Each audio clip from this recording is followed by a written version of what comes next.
গত কয়েকদিন ধরে গোসল করার সময় মনে হচ্ছিল কেউ বাথরুমের দরজার বাইরে আছে। আজ নিশ্চিত হলাম যে ছেলে আমার স্নানের সময় দরজার কাছে দাঁড়িয়ে আমার গোসলের শব্দ শোনে এবং কল্পনা করে। স্নান শেষে বের হয়ে দেখি সে তাড়াতাড়ি সরে যাচ্ছে। আমি তাকে ডেকে জিজ্ঞেস করলাম, তুমি কি দরজার কাছে ছিলে? সে লজ্জায় মাথা নিচু করে বলল, হ্যাঁ মা। আমি রেগে বললাম, কেন? সে আমার দিকে তাকিয়ে বলল, কারণ আমি জানতে চাই তুমি কিভাবে গোসল করো। আমার মুখ লাল হয়ে গেল। সে আরও বলল, আমি তোমার স্ত্রী হিসেবে কল্পনা করি। আমার শ্বাস বন্ধ হয়ে আসছিল। সে বলল, মা, আমরা বিয়ে করলে আমি তোমার সাথে গোসল করতে পারব। আমার গায়ের তোয়ালে শক্ত করে জড়ালাম। সে আমার কাছে এসে বলল, আমি তোমার শরীরের প্রতিটি অংশ জানতে চাই। তুমি আমার স্ত্রী হও, আমরা একসাথে জীবন কাটাই। বাথরুমের দরজা বন্ধ থাকা সত্ত্বেও আমার মনে হচ্ছিল আমি উলঙ্গ। তার কল্পনায় আমি নিরাপদ নেই। এই গল্পটি সম্পূর্ণ শুনলে আপনাদের পানি অটোমেটিক বের হয়ে যাবে, সো যত দ্রুত সম্ভব হাতের কাছে টিস্যু নিয়ে বসে পড়ো। বিছানার চাদর যেন নষ্ট না হয় সেটা সম্পূর্ণ খেয়াল রাখার অনুরোধ জানিয়ে গল্পটি এখন শুরু করব। তার আগের সর্বশেষ অনুরোধ, দয়া করে এমন পানি বের করার গল্প নিয়মিত শুনতে আমাদের চ্যানেলটি সকলেই সাবস্ক্রাইব করুন। ধন্যবাদ। হ্যালো বন্ধুরা, আমার নাম মীরা খান। আমার বয়স 40 বছর। আমার স্বামীর নাম রফিক খান, বয়স 43 বছর। আমাদের 2 সন্তান, সাকিব আর তিতলি। সাকিব 20 বছর বয়সী, বিশ্ববিদ্যালয়ে পড়ে। তিতলি 14 বছর বয়সী, মাধ্যমিক স্কুলে যায়। আমি আপনাদের যে ঘটনাটি বলতে যাচ্ছি সেটি শুরু হয়েছিল আমাদের গ্রামের বাড়িতে গেলে। আমার শ্বশুর বাড়ি চট্টগ্রামের এক প্রত্যন্ত গ্রামে। সেখানে একটি পুরানো বাড়ি আছে যেটি আমাদের পরিবারের বংশ পরম্পরায় আছে। এই বাড়িটি নিয়ে অনেক রহস্যের গল্প আছে। বলা হয় এই বাড়িতে গুপ্তধন লুকানো আছে। গত মাসে আমরা সবাই গ্রামে গিয়েছিলাম। সাকিব বিশ্ববিদ্যালয়ের ছুটিতে ছিল, তিতলির স্কুলের টার্ম ব্রেক ছিল। রফিক অফিসে 1 সপ্তাহের ছুটি নিয়েছিল। আমিও আমার কাজের জায়গা থেকে ছুটি নিয়েছিলাম। গ্রামের বাড়িতে পৌঁছানোর পর থেকেই অদ্ভুত সব ঘটনা ঘটতে শুরু করল। প্রথম দিনেই আমি লক্ষ্য করলাম যে রাতের বেলায় দোতলার একটি ঘর থেকে আজব আওয়াজ আসে। শো শো করে কি একটা শব্দ। প্রথমে ভেবেছিলাম হয়তো বাতাসের শব্দ, কিন্তু পরে বুঝলাম এটা অন্য কিছু।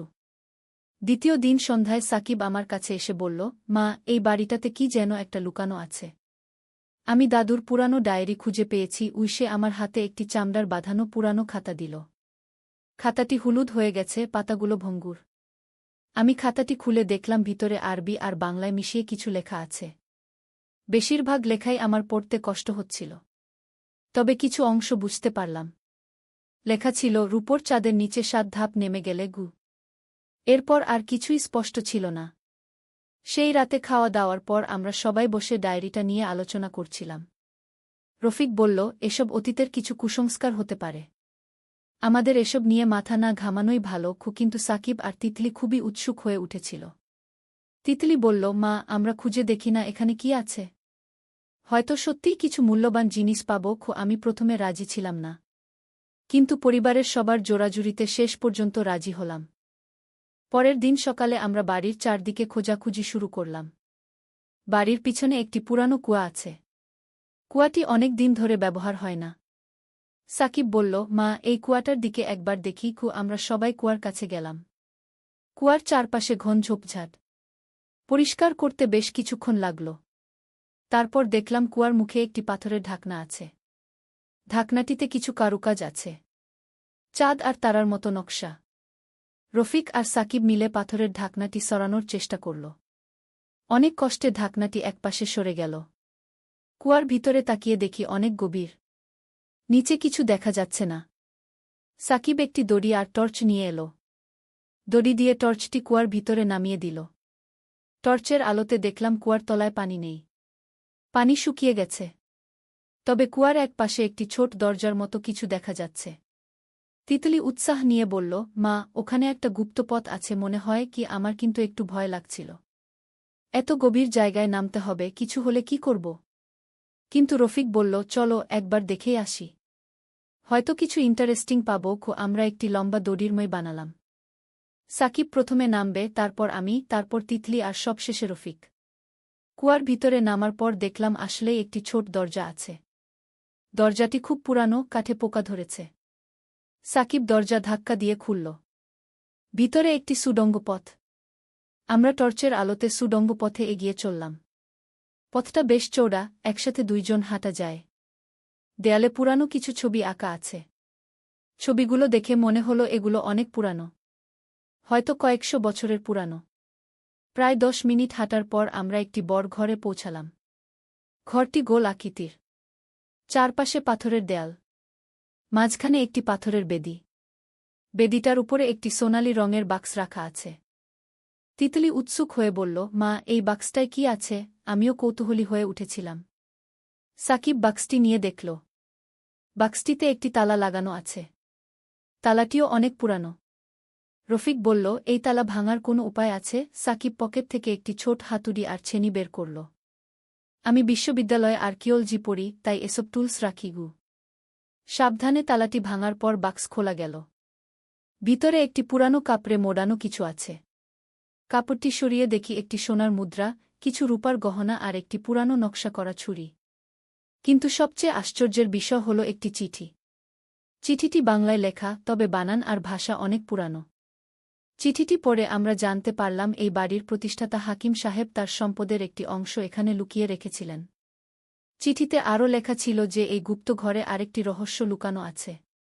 যে ব্যক্তি এই চিঠি পড়বে, সে যদি সত্যিকারের উত্তরাধিকারী হয় তাহলে পূর্ণিমা রাতে এখানে এসে পূর্ব দিকের দেয়ালে হাত দিলে আরও বড় একটি গুপ্ত কক্ষের দরজা খুলে যাবে। আমরা সবাই অবাক হয়ে গেলাম। কি রোমাঞ্চকর! সত্যি সত্যি আমাদের পূর্বপুরুষরা এমন রহস্যময় কাজ করে রেখেছেন। আমি বললাম, কাল রাতে পূর্ণিমা। আমরা কাল রাতে আবার এসে দেখব। ও সাকিব আর তিতলি খুশিতে লাফিয়ে উঠল। রফিকও এই অ্যাডভেঞ্চারে উৎসাহী হয়ে উঠেছিল। সেই রাতে আমরা সবাই খুব উত্তেজনা ছিলাম। খাওয়া দাওয়ার পরে আমরা আবার সেই গুপ্ত ঘরের পরিকল্পনা নিয়ে আলোচনা করলাম। সাকিব বলল, মা, আমার মনে হয় আমাদের পূর্বপুরুষরা কোনো বড় ধনসম্পদ এখানে লুকিয়ে রেখেছিলেন গু। তিতলি বলল, হয়তো এই ধনসম্পদ দিয়ে আমরা অনেক ভালো কিছু করতে পারব। আমিও ভাবছিলাম যে যদি সত্যিই কিছু মূল্যবান জিনিস পাওয়া যায় তাহলে সেটা দিয়ে পরিবারের অনেক উপকার হবে। পরের দিন সারাদিন আমরা অধীর আগ্রহে পূর্ণিমার রাতের জন্য অপেক্ষা করেছিলাম। সন্ধ্যার পর চাঁদ উঠল। পূর্ণিমার চাঁদ উজ্জ্বল আলোতে সারা আকাশ ভরে দিল। রাত 10টার দিকে আমরা আবার সেই কুয়ার কাছে গেলাম। এবার আমরা আরও ভালো প্রস্তুতি নিয়েছিলাম। বেশি টর্চ, দড়ি আর কিছু খাবার পানি। কুয়ায় নেমে সুডঙ্গ পথ দিয়ে সেই গোল ঘরে পৌঁছালাম। চিঠিতে যেমন লেখা ছিল আমরা পূর্ব দিকের দেয়ালে হাত রাখলাম। প্রথমে কিছু হল না। তারপর সাকিব দেয়ালে চাপ দিয়ে দেখল। হঠাৎ করে দেয়ালের একটি অংশ ভিতরের দিকে সরে গেল। একটি গোপন দরজা খুলে গেল। আমরা সবাই অবাক হয়ে তাকিয়ে রইলাম।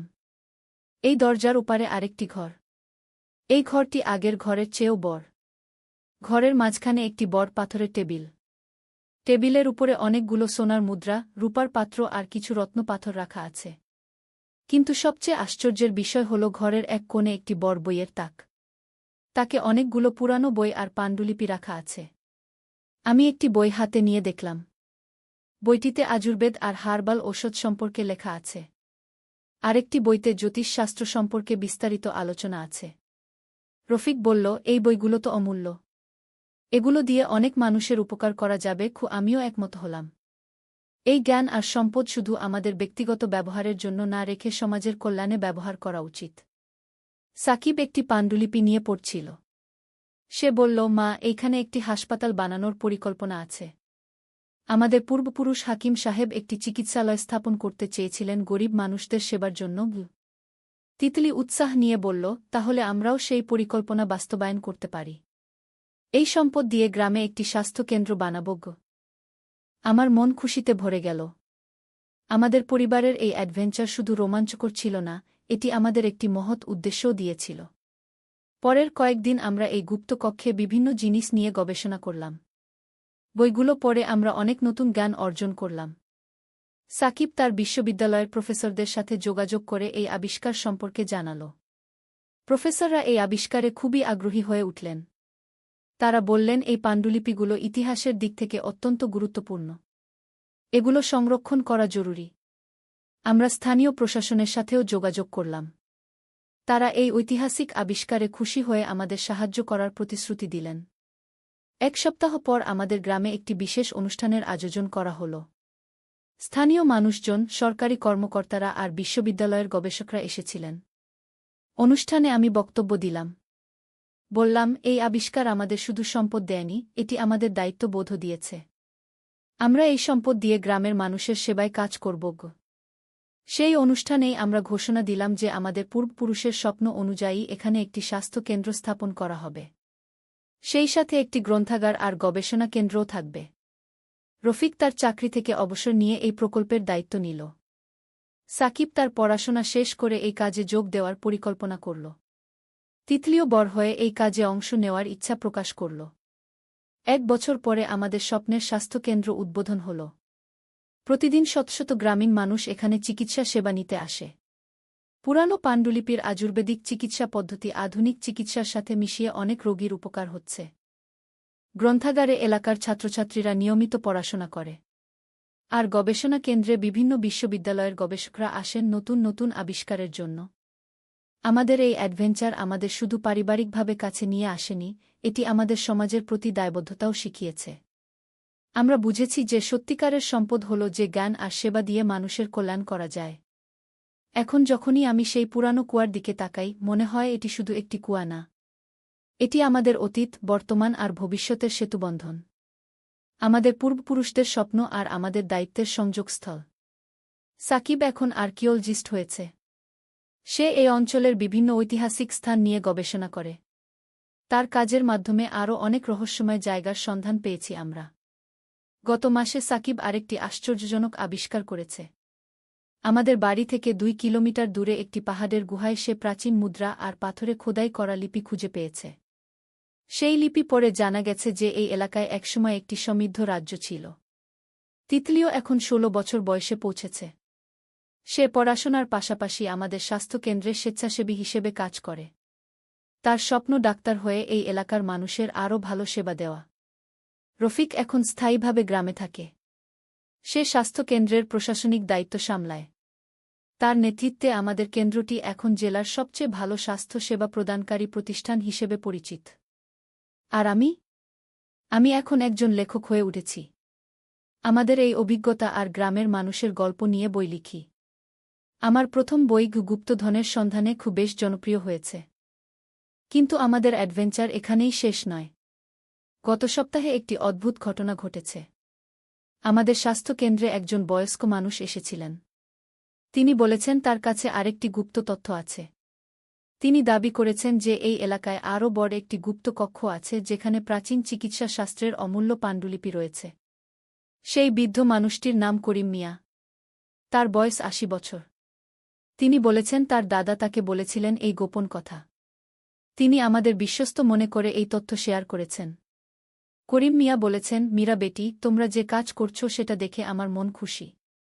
আমার দাদা বলতেন পাহাড়ের ওপাশে একটি বড় বট গাছ আছে। সেই গাছের নিচে একটি পাথরের চাই আছে। পূর্ণিমার রাতে সেই চাইতে চাঁদের আলো পড়লে একটি গুপ্ত সুড়ঙ্গ দেখা যায়। আমরা সবাই করিম মিয়ার কথা শুনে উত্তেজিত হয়ে উঠলাম। তবে এবার আমরা আরও সাবধানী হতে চাইলাম। আগের অভিজ্ঞতা থেকে শিখেছি যে এসব গুপ্ত জায়গায় অনেক বিপদও থাকতে পারে। আমরা জেলা প্রশাসকের সাথে যোগাযোগ করলাম। তিনি আমাদের একটি বিশেষজ্ঞ দল দিয়ে সাহায্য করার প্রতিশ্রুতি দিলেন। দলে থাকবেন একজন আর্কিওলজিস্ট, একজন জিওলজিস্ট আর নিরাপত্তার জন্য 2 জন পুলিশ অফিসার। পরের পূর্ণিমার রাতের জন্য আমরা অপেক্ষা করতে লাগলাম। এই অপেক্ষার সময়টাতে আমরা প্রয়োজনীয় প্রস্তুতি নিলাম। উন্নত মানের টর্চ, দড়ি, প্রাথমিক চিকিৎসার সামগ্রী আর যোগাযোগের জন্য ওয়াকিটকি। সেই পূর্ণিমার রাত আসল। আমাদের দল মিলে পাহাড়ের ওপাশে গেলাম। সত্যিই একটি বিশাল বটগাছ আছে। গাছের নিচে একটি বড় পাথরের চাই। চাঁদের আলো যখন সেই চাইতে পড়ল, তখন আমরা দেখলাম পাথরের একপাশে একটি ছোট ফাটল আছে। ফাটলটি দেখতে স্বাভাবিক মনে হলেও টর্চের আলো দিয়ে ভালো করে দেখলে বোঝা যায় যে এটি কৃত্রিমভাবে তৈরি। জিওলজিস্ট সাহেব পাথরটি পরীক্ষা করে বললেন, এই পাথরের নিচে একটি খালি জায়গা আছে।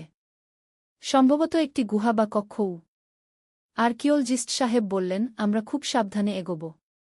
প্রাচীন স্থাপনায় অনেক সময় বিপজ্জনক ফাঁদ থাকে। আমরা পাথরের চাই সরানোর চেষ্টা করলাম।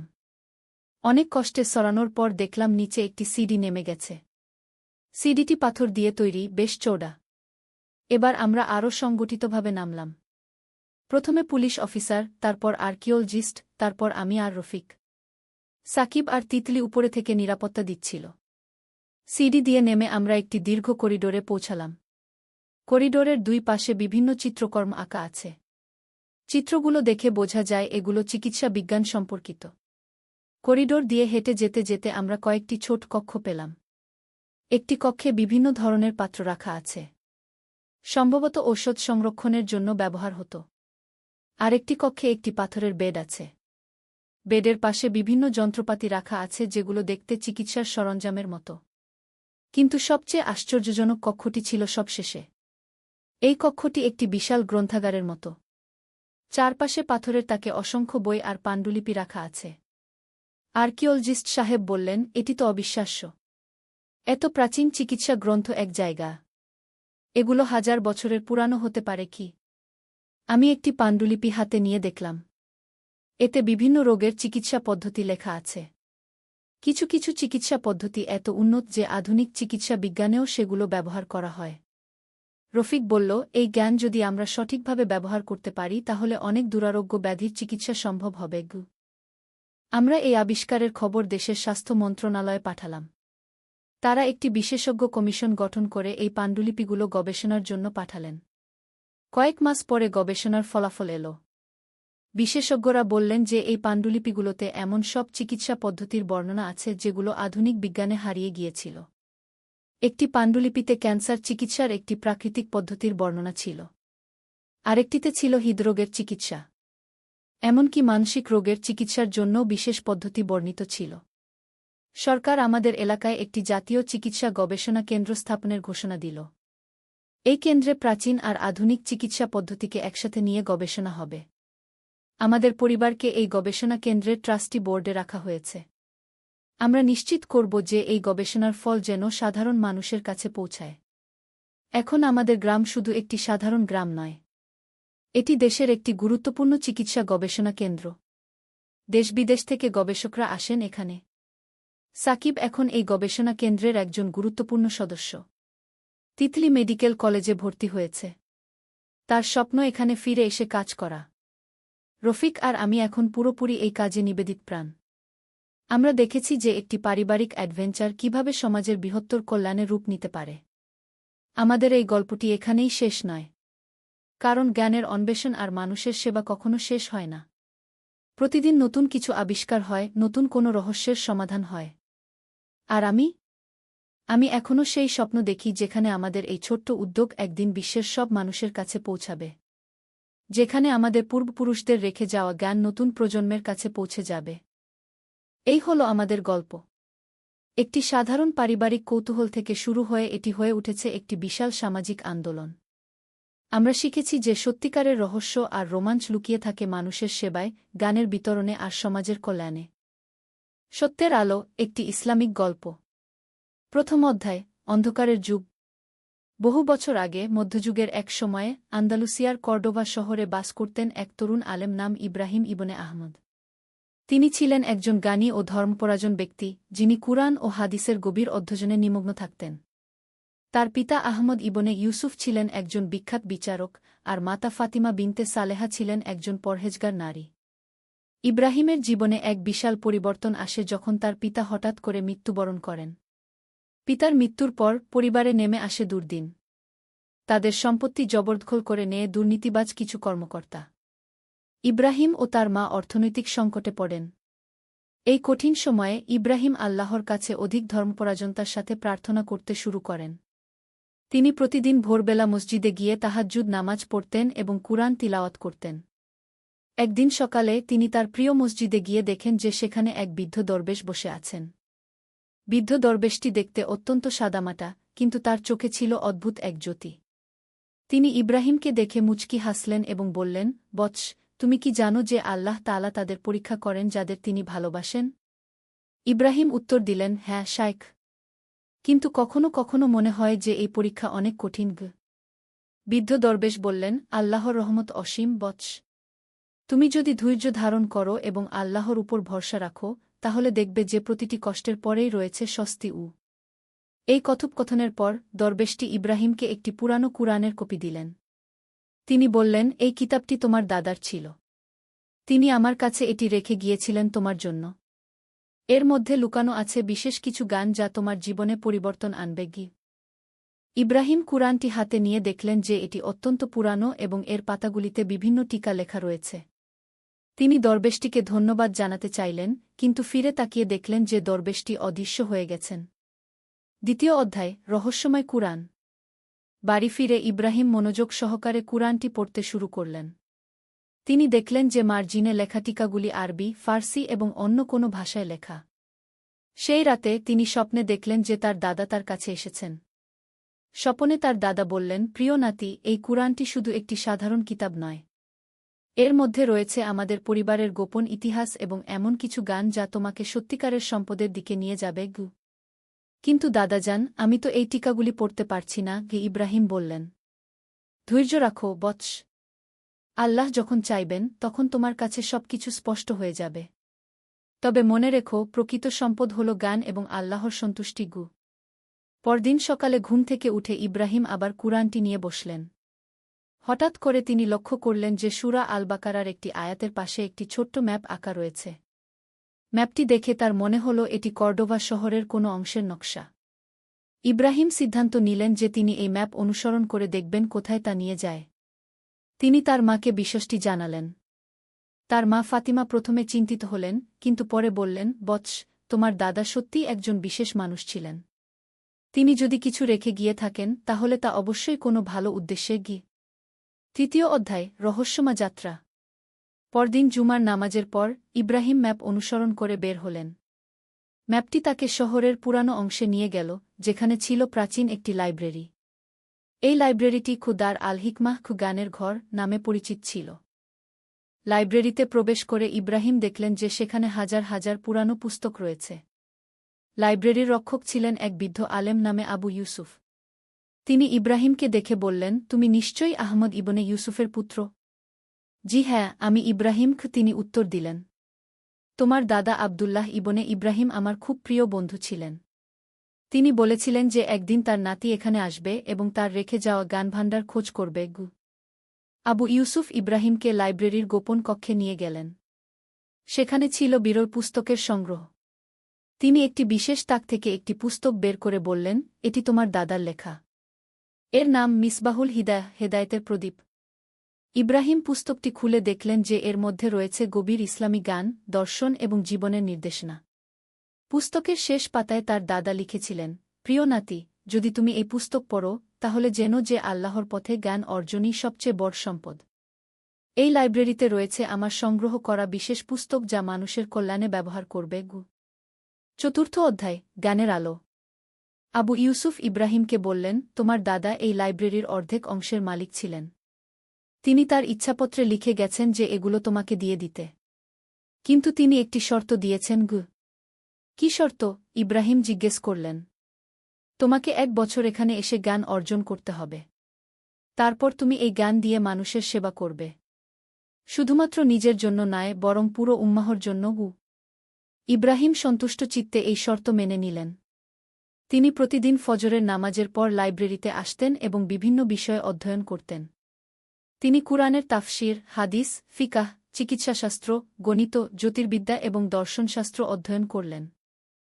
মাসের পর মাস কেটে গেল। ইব্রাহিমের জ্ঞান দিন দিন বৃদ্ধি পেতে লাগল। তিনি আরবি, ফার্সি, গ্রিক এবং লাতিন ভাষা শিখলেন। এমনকি তিনি সেই রহস্যময় ভাষাটিও শিখলেন যা তার দাদার কুরআনে লেখা ছিল। একদিন তিনি বুঝতে পারলেন যে সেই ভাষাটি ছিল হিব্রু ভাষা। তার দাদা বিভিন্ন ধর্মের পণ্ডিতদের সাথে জ্ঞান বিনিময় করতেন এবং সকল মানবতার কল্যাণে কাজ করতেন। পঞ্চম অধ্যায়, পরীক্ষার সময়। 1 বছর পূর্ণ হওয়ার আগেই কর্ডোভায় একটি ভয়ানক মহামারী দেখা দিল। মানুষ দলে দলে মৃত্যুবরণ করতে লাগল। চিকিৎসকরা এই রোগের কোনো সমাধান খুঁজে পেলেন না। ইব্রাহিম তার অধ্যয়ন করা চিকিৎসাশাস্ত্রের বই থেকে এই রোগের চিকিৎসা খোঁজার চেষ্টা করলেন। তিনি একটি প্রাচীন আরবি চিকিৎসা গ্রন্থে এমন একটি রোগের বর্ণনা পেলেন যার লক্ষণ একই রকম। সেই গ্রন্থে লেখা ছিল যে বিশেষ কিছু ভেষজের মিশ্রণ দিয়ে এই রোগের চিকিৎসা সম্ভব। কিন্তু সেই ভেষজগুলি ছিল অত্যন্ত দুর্লভ এবং দামি। ইব্রাহিমের কাছে এত অর্থ ছিল না যে তিনি সেগুলো কিনতে পারেন। এই কঠিন সময়ে ইব্রাহিম আল্লাহর কাছে দোয়া করলেন। তিনি রাতভর তাহাজ্জুদ পড়লেন এবং কান্নাভিজা চোখে আল্লাহর কাছে প্রার্থনা করলেন যাতে তিনি মানুষের সেবা করতে পারেন। পরদিন সকালে লাইব্রেরিতে এসে তিনি দেখলেন যে সেই রহস্যময় দরবেশ আবার সেখানে বসে আছেন। দরবেশ বললেন, বৎস, তুমি কি জানো যে আল্লাহ তাআলা যার নিয়ত সৎ থাকে তার জন্য পথ সহজ করে দেন? জি হ্যাঁ, কিন্তু আমি বুঝতে পারছি না কিভাবে এই মানুষগুলোর সেবা করব। ইব্রাহিম বললেন। দরবেশ তাকে একটি ছোট থলে দিয়ে বললেন, এর মধ্যে রয়েছে সেই সব ভেষজ যার তুমি প্রয়োজন। কিন্তু মনে রেখো, প্রকৃত শক্তি আল্লাহর কাছে। তুমি শুধু মাধ্যম মাত্র। ষষ্ঠ অধ্যায়, সেবার পথে। ইব্রাহিম সেই ভেষজগুলি দিয়ে ওষুধ তৈরি করলেন এবং বিনামূল্যে মানুষের মধ্যে বিতরণ করতে শুরু করলেন। প্রথমে মানুষ সন্দেহের চোখে দেখলেও যখন রোগীরা সুস্থ হতে শুরু করল তখন সবাই তার কাছে আসতে লাগল। ইব্রাহিম শুধু ওষুধ দিতেন না, বরং রোগীদের ইসলামের শিক্ষা অনুযায়ী সঠিক জীবনযাপনের পদ্ধতি শেখাতেন। তিনি তাদের বলতেন পরিচ্ছন্নতার গুরুত্ব, সঠিক খাদ্যাভ্যাস এবং নিয়মিত নামাজের উপকারিতার কথা। কয়েক মাসের মধ্যেই মহামারী নিয়ন্ত্রণে এসে গেল। মানুষ ইব্রাহিমকে হাকিম ইব্রাহিম, চিকিৎসক ইব্রাহিম নামে ডাকতে শুরু করল। কিন্তু ইব্রাহিম সব প্রশংসা আল্লাহর দিকে ফিরিয়ে দিতেন। এই সময়ে শহরের কাজী, বিচারক ইব্রাহিমের কাছে এলেন। তিনি বললেন, তুমি একজন সত্যিকারের মুসলিম। আমি তোমাকে শহরের প্রধান চিকিৎসক এবং ইসলামী শিক্ষক হিসেবে নিযোগ দিতে চাই। ইব্রাহিম নম্রভাবে এই প্রস্তাব গ্রহণ করলেন। কিন্তু তিনি শর্ত দিলেন যে তিনি গরিব মানুষের সেবা বিনামূল্যে করবেন এবং ধনীদের কাছ থেকে নেওয়া অর্থ দিয়ে গরিবদের সাহায্য করবেন। সপ্তম অধ্যায়, প্রেম ও বিবাহ। ইব্রাহিমের খ্যাতি যখন চারদিকে ছড়িয়ে পড়ল তখন শহরের একজন ধনী ব্যবসায়ী আব্দুর রহমান ইবনে সুলাইমান তার কন্যা আয়েশার সাথে ইব্রাহিমের বিয়ের প্রস্তাব দিলেন। আয়েশা ছিলেন অত্যন্ত সুন্দরী, বুদ্ধিমতী এবং ধর্মপরায়ণ একজন নারী। তিনি কুরআন হাফেজ ছিলেন এবং আরবি সাহিত্যে পণ্ডিত ছিলেন। ইব্রাহিমের মা ফাতিমা এই বিবাহের প্রস্তাবে খুশি হলেন। ইব্রাহিম ইস্তিখারা নামাজ পড়ে আল্লাহর কাছে দোয়া করলেন। তিনি স্বপ্নে দেখলেন যে তার দাদা এসে তাকে বলছেন, এই বিবাহ তোমার জন্য কল্যাণকর হবে। আয়েশা তোমার জীবনের সাথী হয়ে তোমাকে দিনের কাজে সাহায্য করবে। বিবাহের পর ইব্রাহিম ও আয়েশা একসাথে মানুষের সেবা করতে শুরু করলেন। আয়েশা নারীদের ইসলামী শিক্ষা দিতেন এবং প্রসূতি মায়েদের সেবা করতেন। তাদের ঘর হয়ে উঠল জ্ঞান ও সেবার কেন্দ্র। অষ্টম অধ্যায়, পরীক্ষা ও ধৈর্য। বিবাহের 2 বছর পর আয়েশা একটি পুত্র সন্তান জন্ম দিলেন। তারা তার নাম রাখলেন আহমদ। কিন্তু দুর্ভাগ্যবশত আহমদ জন্মের কয়েক মাস পরেই অসুস্থ হয়ে পড়ল। ইব্রাহিম যতই চিকিৎসা করলেন, আহমদের অবস্থার উন্নতি হল না। এই সময় ইব্রাহিমের ঈমানের পরীক্ষা হল। তিনি মাঝে মাঝে নিজেকে প্রশ্ন করতেন, আমি অন্যদের সুস্থ করতে পারি, কিন্তু আমার নিজের সন্তানকে কেন পারি না? একদিন রাতে ইব্রাহিম ও আয়েশা দুজনেই কান্নাভিজা চোখে আল্লাহর কাছে দোয়া করছিলেন। হঠাৎ করে আহমদের জ্বর ছেড়ে গেল এবং সে সুস্থ হয়ে উঠল। এই ঘটনার পর ইব্রাহিম বুঝতে পারলেন যে সবকিছু আল্লাহর হাতে। মানুষ শুধু চেষ্টা করতে পারে, কিন্তু ফলাফল আল্লাহর ইচ্ছায় হয়। নবম অধ্যায়, জ্ঞানের প্রসার। আহমদ সুস্থ হওয়ার পর ইব্রাহিম আরও বেশি উৎসাহে তার কাজ চালিয়ে যেতে লাগলেন। তিনি একটি মাদ্রাসা ও হাসপাতাল প্রতিষ্ঠা করলেন যার নাম দিলেন খুদার আশশিফা ওয়াল হিকমাহ ও আরোগ্য ও জ্ঞানের ঘর। এই প্রতিষ্ঠানে শুধু মুসলমান নয়, বরং খ্রিস্টান ও ইহুদি সম্প্রদায়ের মানুষেরাও চিকিৎসা নিতে আসতেন। ইব্রাহিম সবার সাথে সমান আচরণ করতেন এবং বলতেন, রোগের কোনো ধর্ম নেই, আর চিকিৎসার ক্ষেত্রেও কোনো ভেদাভেদ থাকা উচিত নয়। তার এই মানবিক আচরণে অনেক অমুসলিম ইসলামের প্রতি আকৃষ্ট হলেন। তাদের মধ্যে কয়েকজন ইসলাম গ্রহণও করলেন। কিন্তু ইব্রাহিম কখনো কাউকে ধর্ম পরিবর্তনের জন্য চাপ দিতেন না। তিনি শুধু নিজের আচরণ দিয়ে ইসলামের সৌন্দর্য প্রকাশ করতেন। মাদ্রাসায় তিনি বিভিন্ন বিষয়ে শিক্ষা দিতেন। তার ছাত্রদের মধ্যে কয়েকজন পরবর্তীতে বিখ্যাত আলেম ও চিকিৎসক হয়েছিলেন। দশম অধ্যায়, রাজনৈতিক অস্থিরতা। কর্ডোভায় এই সময় রাজনৈতিক অস্থিরতা দেখা দিল। বিভিন্ন গোত্রের মধ্যে ক্ষমতার জন্য লড়াই শুরু হল। যুদ্ধের কারণে অনেক মানুষ আহত হল এবং শহরে খাদ্যের সংকট দেখা দিল। ইব্রাহিম তার প্রতিষ্ঠানে আহত সৈনিকদের চিকিৎসা করতেন, তা তারা যে পক্ষেরই হোক না কেন। তিনি বলতেন, একজন চিকিৎসকের কাজ হল মানুষের সেবা করা, রাজনীতি করা নয়। এই নিরপেক্ষ অবস্থানের কারণে কিছু লোক তার উপর ক্ষুব্ধ হল। তারা অভিযোগ করল যে ইব্রাহিম শত্রুদের সাহায্য করছেন। একদিন একদল সশস্ত্র লোক তার বাড়িতে এসে তাকে হুমকি দিল। কিন্তু আয়েশা সাহসের সাথে বললেন, আমার স্বামী আল্লাহর পথে কাজ করেন। তোমরা যদি তাকে কোনো ক্ষতি করো তাহলে আল্লাহর কাছে জবাবদিহি করতে হবে কি? ইব্রাহিম শান্তভাবে বললেন, ভাইয়েরা, আমি কারো শত্রু নই। আমি শুধু আল্লাহর সৃষ্টির সেবা করি। যদি তোমরা মনে করো যে আমি ভুল করছি তাহলে আমাকে হত্যা কর। কিন্তু তার আগে বলো তো, যদি তোমাদের কেউ অসুস্থ হয় তাহলে তোমরা কি চিকিৎসকের কাছে যাবে না? এই কথা শুনে সশস্ত্র লোকেরা লজ্জিত হল এবং চলে গেল। একাদশ অধ্যায়, স্বপ্নে নির্দেশনা। এই ঘটনার পর ইব্রাহিম গভীর চিন্তায় পড়লেন। তিনি ভাবলেন যে তার উপস্থিতি হয়তো শহরের মানুষের জন্য সমস্যা হয়ে দাঁড়িয়েছে। সেই রাতে তিনি স্বপ্নে দেখলেন যে রাসূলুল্লাহ সাক তার কাছে এসেছেন। রাসূলুল্লাহ সাক বললেন, হে ইব্রাহিম, তুমি সত্যের পথে আছো। যারা তোমার বিরোধিতা করছে তারা জাহেলিয়াতের অন্ধকারে নিমজ্জিত। তুমি ধৈর্য ধরো এবং তোমার কাজ চালিয়ে যাও। ইয়া রাসূলাল্লাহ, আমি কি সঠিক পথে আছি? ইব্রাহিম জিজ্ঞেস করলেন। নিশ্চয়ই। যে ব্যক্তি আল্লাহর সন্তুষ্টির জন্য মানবসেবা করে সে আমার সুন্নাহর উপর আমল করে। তবে মনে রেখো, সত্যের পথ কখনো সহজ নয়। তোমাকে আরও বড় পরীক্ষার মুখোমুখি হতে হবে কি? ঘুম থেকে উঠে ইব্রাহিম নতুন উদ্যমে তার কাজ শুরু করলেন। তিনি আরও বেশি মানুষের কাছে পৌঁছানোর চেষ্টা করলেন। দ্বাদশ অধ্যায়, নতুন চ্যালেঞ্জ। কয়েক মাস পর কর্ডোভায় একটি নতুন শাসক ক্ষমতায় এলেন। তিনি ছিলেন অত্যন্ত কঠোর এবং রক্ষণশীল। নতুন শাসক ইউসুফ ইবনে তাশফিন ঘোষণা করলেন যে রাজ্যে শুধুমাত্র একটি নির্দিষ্ট মাযহাবের শিক্ষা দেওয়া যাবে এবং অন্য কোনো মতামত প্রকাশ করা যাবে না। ইব্রাহিমের মাদ্রাসায় তিনি বিভিন্ন মাযহাবের মতামত শিক্ষা দিতেন এবং ছাত্রদের তুলনামূলক অধ্যয়নে উৎসাহ দিতেন। তিনি বিশ্বাস করতেন যে জ্ঞান কখনো সীমাবদ্ধ থাকা উচিত নয়। একদিন শাসকের পক্ষ থেকে একদল কর্মকর্তা এসে ইব্রাহিমকে বলল যে তাকে তার শিক্ষা পদ্ধতি বদলাতে হবে। ইব্রাহিম নম্রভাবে বললেন, আমি আল্লাহর কিতাব ও রাসূলের সুন্নাহ অনুযায়ী শিক্ষা দেই। এর মধ্যে কোনো ভুল কিছু নেই। কিন্তু তুমি বিভিন্ন মাযহাবের কথা বলো, এটা মানুষের মধ্যে বিভ্রান্তি সৃষ্টি করে, কি একজন কর্মকর্তা বলল। ইব্রাহিম উত্তর দিলেন, জ্ঞান হল আলোর মতো। আলো যেমন অন্ধকারকে দূর করে, জ্ঞানও তেমনি অজ্ঞানতা দূর করে। বিভিন্ন মতামত জানা মানে বিভ্রান্ত হওয়া নয়, বরং সত্যকে আরও ভালোভাবে বোঝা। কর্মকর্তারা ইব্রাহিমকে সতর্ক করে চলে গেল যে যদি তিনি তার পদ্ধতি না বদলান তাহলে তার প্রতিষ্ঠান বন্ধ করে দেওয়া হবে।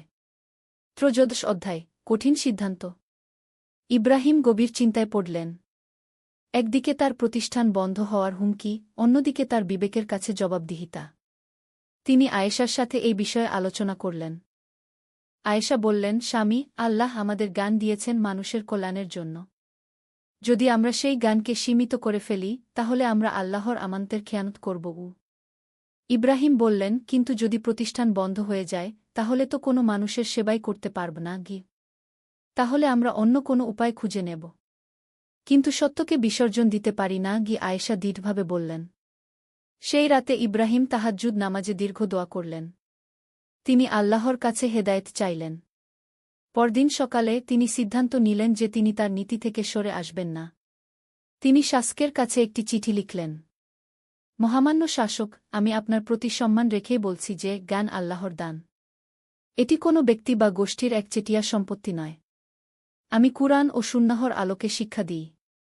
যদি আপনি মনে করেন যে এটি ভুল, তাহলে আমাকে কুরআন ও হাদিস থেকে প্রমাণ দিয়ে ভুল প্রমাণ করুন। আমি সানন্দে সংশোধিত হব। চতুর্দশ অধ্যায়, নির্বাসন। শাসক এই চিঠি পড়ে ক্রুদ্ধ হলেন। তিনি ইব্রাহিমকে রাজ্য থেকে বহিষ্কারের আদেশ দিলেন। ইব্রাহিমের প্রতিষ্ঠান বন্ধ করে দেওয়া হল এবং তার সম্পত্তি বাজেয়াপ্ত করা হল। কিন্তু শহরের সাধারণ মানুষ এই সিদ্ধান্তের বিরোধিতা করল। বিশেষ করে যারা ইব্রাহিমের চিকিৎসায় সুস্থ হয়েছিল এবং যাদের সন্তানরা তার কাছে শিক্ষা নিয়েছিল তারা প্রতিবাদ করল। একদল মানুষ শাসকের কাছে গিয়ে বলল, মহামান্য, ইব্রাহিম একজন সৎ মানুষ। তিনি আমাদের অসুস্থতার সময় সেবা করেছেন কোনো বিনিময় ছাড়াই। তার কোনো দোষ নেই। কিন্তু শাসক তার সিদ্ধান্তে অটল থাকলেন। তিনি বললেন, যে ব্যক্তি রাষ্ট্রের আদেশ অমান্য করে সে রাষ্ট্রের শত্রু। ইব্রাহিমকে 3 দিনের মধ্যে কর্ডোবা ছাড়তে বলা হল। আয়েশা ও ছোট্ট আহমদকে নিয়ে তিনি নির্বাসনের জন্য প্রস্তুতি নিলেন। বিদায়ের দিন শত শত মানুষ তাদের বিদায় দিতে এসেছিল। অনেকেই কাঁদছিল। ইব্রাহিম তাদের সান্ত্বনা দিয়ে বললেন, দুঃখ করবেন না। আল্লাহ যেখানে নিয়ে যাবেন সেখানেই আমরা তার সেবা করব। পঞ্চদশ অধ্যায়, নতুন যাত্রা। ইব্রাহিম ও তার পরিবার কর্ডোভা থেকে বের হয়ে গ্রানাডার দিকে যাত্রা করল। পথে তারা বিভিন্ন গ্রামে থামল এবং সেখানকার মানুষের সেবা করল। যেখানেই যেত, ইব্রাহিমের খ্যাতি তার আগেই পৌঁছে যেত। একটি ছোট গ্রামে তারা কয়েকদিন থাকল। সেই গ্রামে একটি মহামারী দেখা দিয়েছিল। ইব্রাহিম সেখানকার মানুষের চিকিৎসা করলেন এবং মহামারী নিয়ন্ত্রণে আনলেন। গ্রামবাসীরা তাকে অনুরোধ করল সেখানে থেকে যেতে। কিন্তু ইব্রাহিম বললেন, আল্লাহ আমাকে আরও বড় কাজের জন্য পাঠিয়েছেন। আমি যদি এখানে থেকে যাই তাহলে হয়তো অন্য কোথাও আমার প্রয়োজন থাকা মানুষদের সাহায্য করতে পারব না। গ্রানাডা পৌঁছানোর পথে একটি পাহাড়ি এলাকায় তারা দেখল যে কিছু দস্যু একটি কাফেলাকে, ব্যবসায়িক দল, আক্রমণ করেছে। অনেক মানুষ আহত হয়েছে। ইব্রাহিম সাহসের সাথে এগিয়ে গিয়ে আহতদের চিকিৎসা করতে শুরু করলেন। দস্যুরা প্রথমে বাধা দিতে চাইল, কিন্তু যখন দেখল যে ইব্রাহিম শুধু সেবা করছেন, কোনো স্বার্থ নেই, তখন তারাও তাকে কাজ করতে দিল। আহতদের মধ্যে একজন দস্যুও ছিল। ইব্রাহিম তারও চিকিৎসা করলেন। এতে দস্যু সর্দার অবাক হয়ে জিজ্ঞেস করল, তুমি আমার লোককে কেন সাহায্য করছ? আমরা তো তোমার শত্রুগু। ইব্রাহিম উত্তর দিলেন, আল্লাহর সৃষ্টির কেউ আমার শত্রু নয়। আমার কাজ হল সেবা করা, শত্রুতা করা নয়। এই কথা শুনে দস্যু সর্দার গভীরভাবে প্রভাবিত হল। সে তার দস্যুবৃত্তি ছেড়ে দিয়ে তওবা করল এবং ইব্রাহিমের সাথে যেতে চাইল। ষোড়শ অধ্যায়, গ্রানাডায় নতুন শুরু। গ্রানাডায় পৌঁছে ইব্রাহিম দেখলেন যে এটি একটি সুন্দর শহর, কিন্তু এখানেও জ্ঞান ও চিকিৎসার অভাব রয়েছে। তিনি শহরের বাইরে একটি ছোট বাড়ি ভাড়া নিলেন এবং সেখানে একটি ছোট্ট চিকিৎসালয় শুরু করলেন। প্রথম দিকে মানুষ তাকে চিনত না, তাই রোগী আসত কম। কিন্তু ইব্রাহিম হতাশ হলেন না। তিনি রাস্তায় রাস্তায় গিয়ে অসুস্থ মানুষদের খোঁজ করতেন এবং তাদের বিনামূল্যে চিকিৎসা করতেন। একদিন তিনি দেখলেন যে একটি ছোট্ট মেয়ে রাস্তায় অজ্ঞান হয়ে পড়ে আছে। তার পাশে তার মা কাঁদছে। ইব্রাহিম তাড়াতাড়ি মেয়েটিকে তার চিকিৎসালয়ে নিয়ে গেলেন এবং চিকিৎসা করলেন। মেয়েটির জ্বর ছেড়ে গেল এবং সে সুস্থ হয়ে উঠল। মেয়েটির মা খুশিতে কেঁদে ফেলল এবং বলল, আল্লাহ আপনাকে পুরস্কৃত করুন। আপনি আমার মেয়ের জীবন বাঁচিয়েছেন গু। এই ঘটনার পর ইব্রাহিমের খ্যাতি গ্রানাডায় ছড়িয়ে পড়ল। মানুষ তাকে হাকিম আল-রহমান ও দয়ালু চিকিৎসক বলে ডাকতে শুরু করল। গ্রানাডার শাসক মুহাম্মদ ইবনে ইউসুফ ছিলেন একজন ন্যায়পরায়ণ ও জ্ঞানী ব্যক্তি। তিনি ইব্রাহিমের কথা শুনে তাকে দরবারে ডেকে পাঠালেন। আমি শুনেছি যে তুমি একজন দক্ষ চিকিৎসক ও আলেম। আমি তোমাকে রাজ চিকিৎসক হিসেবে নিযোগ দিতে চাই, শাসক বললেন। ইব্রাহিম নম্রভাবে বললেন, মহামান্য, আমি আপনার প্রস্তাব গ্রহণ করতে সম্মানিত বোধ করছি। কিন্তু আমার একটি শর্ত আছে। আমি গরিব মানুষের সেবা বিনামূল্যে করব এবং একটি মাদ্রাসা ও হাসপাতাল প্রতিষ্ঠার অনুমতি চাই। শাসক সানন্দে এই শর্ত মেনে নিলেন। তিনি বললেন, জ্ঞানী ও দয়ালু মানুষেরাই রাষ্ট্রের প্রকৃত সম্পদ। তুমি যা চাও তা পাবে গু। সপ্তদশ অধ্যায়, নতুন প্রতিষ্ঠান। গ্রানাডায় ইব্রাহিমের নতুন প্রতিষ্ঠান খুবায়েত আল হিকমাহ ওয়াশ শিফা জ্ঞান ও আরোগ্যের ঘর অত্যন্ত জনপ্রিয় হয়ে উঠল। এখানে শুধু স্থানীয় নয়, বরং দূরদূরান্ত থেকে রোগী এবং জ্ঞান অন্বেষীরা আসত। ইব্রাহিম এখানে একটি নতুন পদ্ধতি চালু করলেন। তিনি চিকিৎসার সাথে সাথে রোগীদের মানসিক ও আধ্যাত্মিক চিকিৎসাও করতেন। তিনি বিশ্বাস করতেন যে শারীরিক অসুস্থতার সাথে মন ও আত্মার সুস্থতা জড়িত। একদিন একজন ধনী ব্যবসায়ী এলেন যিনি গুরুতর অসুস্থ ছিলেন। অন্য চিকিৎসকরা তাকে সুস্থ করতে পারেননি। ইব্রাহিম তার চিকিৎসা শুরু করার আগে তার সাথে কথা বললেন। আপনি কি আপনার জীবনে সন্তুষ্ট? ইব্রাহিম জিজ্ঞেস করলেন। ব্যবসায় অবাক হয়ে বললেন, এটা কেমন প্রশ্ন? আমি তো অসুস্থতার চিকিৎসার জন্য এসেছি। শরীর ও মনের মধ্যে গভীর সম্পর্ক রয়েছে। যদি মন অশান্ত থাকে তাহলে শরীরও অসুস্থ হয়ে পড়ে। ইব্রাহিম ব্যাখ্যা করলেন। ব্যবসায়ী কিছুক্ষণ চুপ থেকে বললেন, সত্যি কথা বলতে আমি খুশি নই। আমার অনেক সম্পদ আছে, কিন্তু মনে শান্তি নেই। আমি সর্বদা আরও বেশি অর্থের পিছনে ছুটে বেড়াই। ইব্রাহিম বললেন, এইখানেই সমস্যা। আল্লাহ আমাদের দুনিয়ার জন্য সৃষ্টি করেননি, বরং তার ইবাদতের জন্য। যখন আমরা সেই মূল উদ্দেশ্য ভুলে যাই তখন অশান্তি আসে। এই কথোপকথনের পর ইব্রাহিম ব্যবসায়ীর শারীরিক চিকিৎসার সাথে সাথে তাকে ইসলামের প্রকৃত শিক্ষা দিলেন। তিনি তাকে বোঝালেন কিভাবে সম্পদকে আল্লাহর পথে ব্যবহার করা যায় এবং কিভাবে মানসিক শান্তি পাওয়া যায়। কয়েক সপ্তাহের মধ্যেই ব্যবসায়ী সুস্থ হয়ে উঠলেন। তিনি ইব্রাহিমকে ধন্যবাদ দিয়ে বললেন, ডাক্তার, আপনি শুধু আমার শরীর নয়, আমার আত্মাকেও সুস্থ করেছেন। অষ্টাদশ অধ্যায়, পরিবারের বৃদ্ধি। গ্রানাডায় স্থিতিশীল জীবনযাপনের কয়েক বছর পর আয়েশা আরেকটি সন্তানের জন্ম দিলেন। এবার একটি কন্যা, যার নাম রাখা হল খাদিজা। আহমদ তখন 6 বছরের একটি বুদ্ধিমান ছেলে হয়ে উঠেছে। ইব্রাহিম তার সন্তানদের শিক্ষার প্রতি বিশেষ গুরুত্ব দিতেন। তিনি আহমদকে শুধু কুরআন হাদিস নয়, বরং গণিত, জ্যোতির্বিজ্ঞান, চিকিৎসাশাস্ত্র এবং বিভিন্ন ভাষাও শেখাতেন। একদিন আহমদ তার বাবাকে জিজ্ঞেস করল, আব্বু, আমরা কেন এত কিছু শিখি? অন্য বাচ্চারা তো শুধু খেলাধুলা করে। কি? ইব্রাহিম মুচকি হেসে বললেন, বেটা, জ্ঞান হল আল্লাহর সবচেয়ে বড় নিয়ামত। যে ব্যক্তি জ্ঞান অর্জন করে সে শুধু নিজের নয়, বরং পুরো মানবতার কল্যাণ করতে পারে। কিন্তু আমি তো এখনো ছোট। আহমদ বলল, ছোট হলেই কি হবে? জ্ঞান অর্জনের কোনো বয়স নেই। আর তুমি যত ছোট বয়সে শিখবে, ততই তোমার মস্তিষ্ক সেই জ্ঞান ভালোভাবে গ্রহণ করবে। আহমদ খুশি হয়ে বলল, তাহলে আমি আরও বেশি পড়াশোনা করব, যাতে বড় হয়ে আব্বুর মতো মানুষের সেবা করতে পারি। একদিন আলী সাহেব সোহেলের অফিসে এলেন। সোহেল তাকে দেখে অবাক হয়ে গেল। স্যার, আপনি এখানে? হ্যাঁ সোহেল, তোমার অফিস একবার দেখতে চাইলাম। খুব সুন্দর হয়েছে। আলী সাহেব পুরো অফিস ঘুরে দেখলেন, কর্মচারীদের সাথে কথা বললেন। তারপর সোহেলের রুমে এসে বসলেন। সোহেল, তুমি অনেক দূর এসেছ। মনে আছে 7 বছর আগে তুমি যখন আমার অফিসে প্রথম এসেছিলে চা বানানোর কাজ করতে? হ্যাঁ স্যার, সব মনে আছে। আমি গর্বিত যে আমি তোমাকে একটা সুযোগ দিয়েছিলাম, আর তুমি সেই সুযোগকে কাজে লাগিয়েছ। জানো সফলতার মূল সূত্র কি? কি স্যার? কঠোর পরিশ্রম, সততা আর হাল না ছাড়া। তোমার মধ্যে এই 3টা গুণই আছে। সোহেল চোখে জল নিয়ে বলল, আপনি না থাকলে আজ আমি এখানে পৌঁছাতে পারতাম না স্যার। না সোহেল, আমি শুধু একটা দরজা খুলে দিয়েছিলাম। ভেতরে ঢুকে পথ তৈরি করেছ তুমি নিজে। আলী সাহেব চলে যাওয়ার আগে বললেন, আমার একটা বড় প্রজেক্ট আছে, একটা 20 ফ্লোর বিজনেস টাওয়ার। আমি চাই তুমি এই প্রজেক্টে আমার সাথে পার্টনার হও। 50-50 রাজি? সোহেল অবাক হয়ে গেল। এত বড় প্রজেক্ট? স্যার, আমার কি যথেষ্ট সামর্থ্য আছে? আছে, আমি বিশ্বাস করি। সোহেল রাজি হয়ে গেল। এটা তার জীবনের সবচেয়ে বড় প্রজেক্ট হবে। 50 অধ্যায়, বড় চ্যালেঞ্জ। 20 ফ্লোর বিজনেস টাওয়ারের কাজ শুরু হল। এটা সোহেলের জীবনের সবচেয়ে বড় চ্যালেঞ্জ। প্রজেক্টের বাজেট প্রায় 10 করোড় টাকা। সোহেলকে 5 করোড় টাকা ইনভেস্ট করতে হবে। সোহেল তার সব সঞ্চয়ে, ব্যাংক লোন আর কিছু ইনভেস্টর থেকে টাকা জোগাড় করল। এটা একটা বিশাল ঝুঁকি। যদি প্রজেক্ট ব্যর্থ হয়, সব শেষ। মিনা চিন্তিত ছিল। সোহেল, এত বড় ঝুঁকি নেওয়া ঠিক হবে?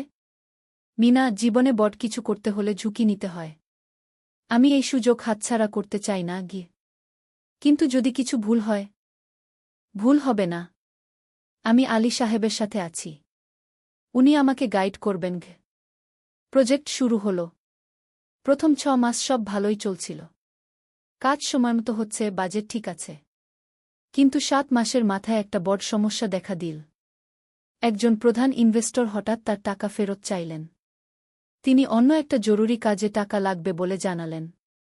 1 করোড় টাকা ফেরত দিতে হবে। সোহেল বিপদে পড়ে গেল।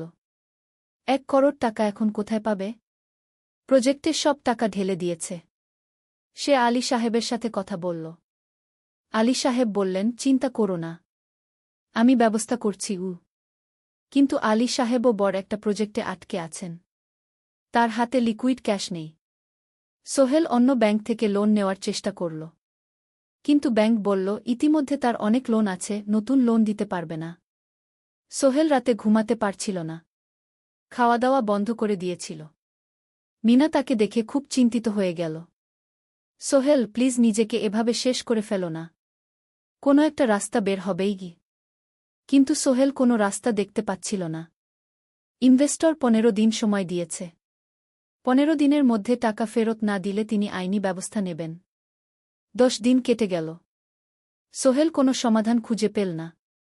সে প্রায় হাল ছেড়ে দিয়েছিল।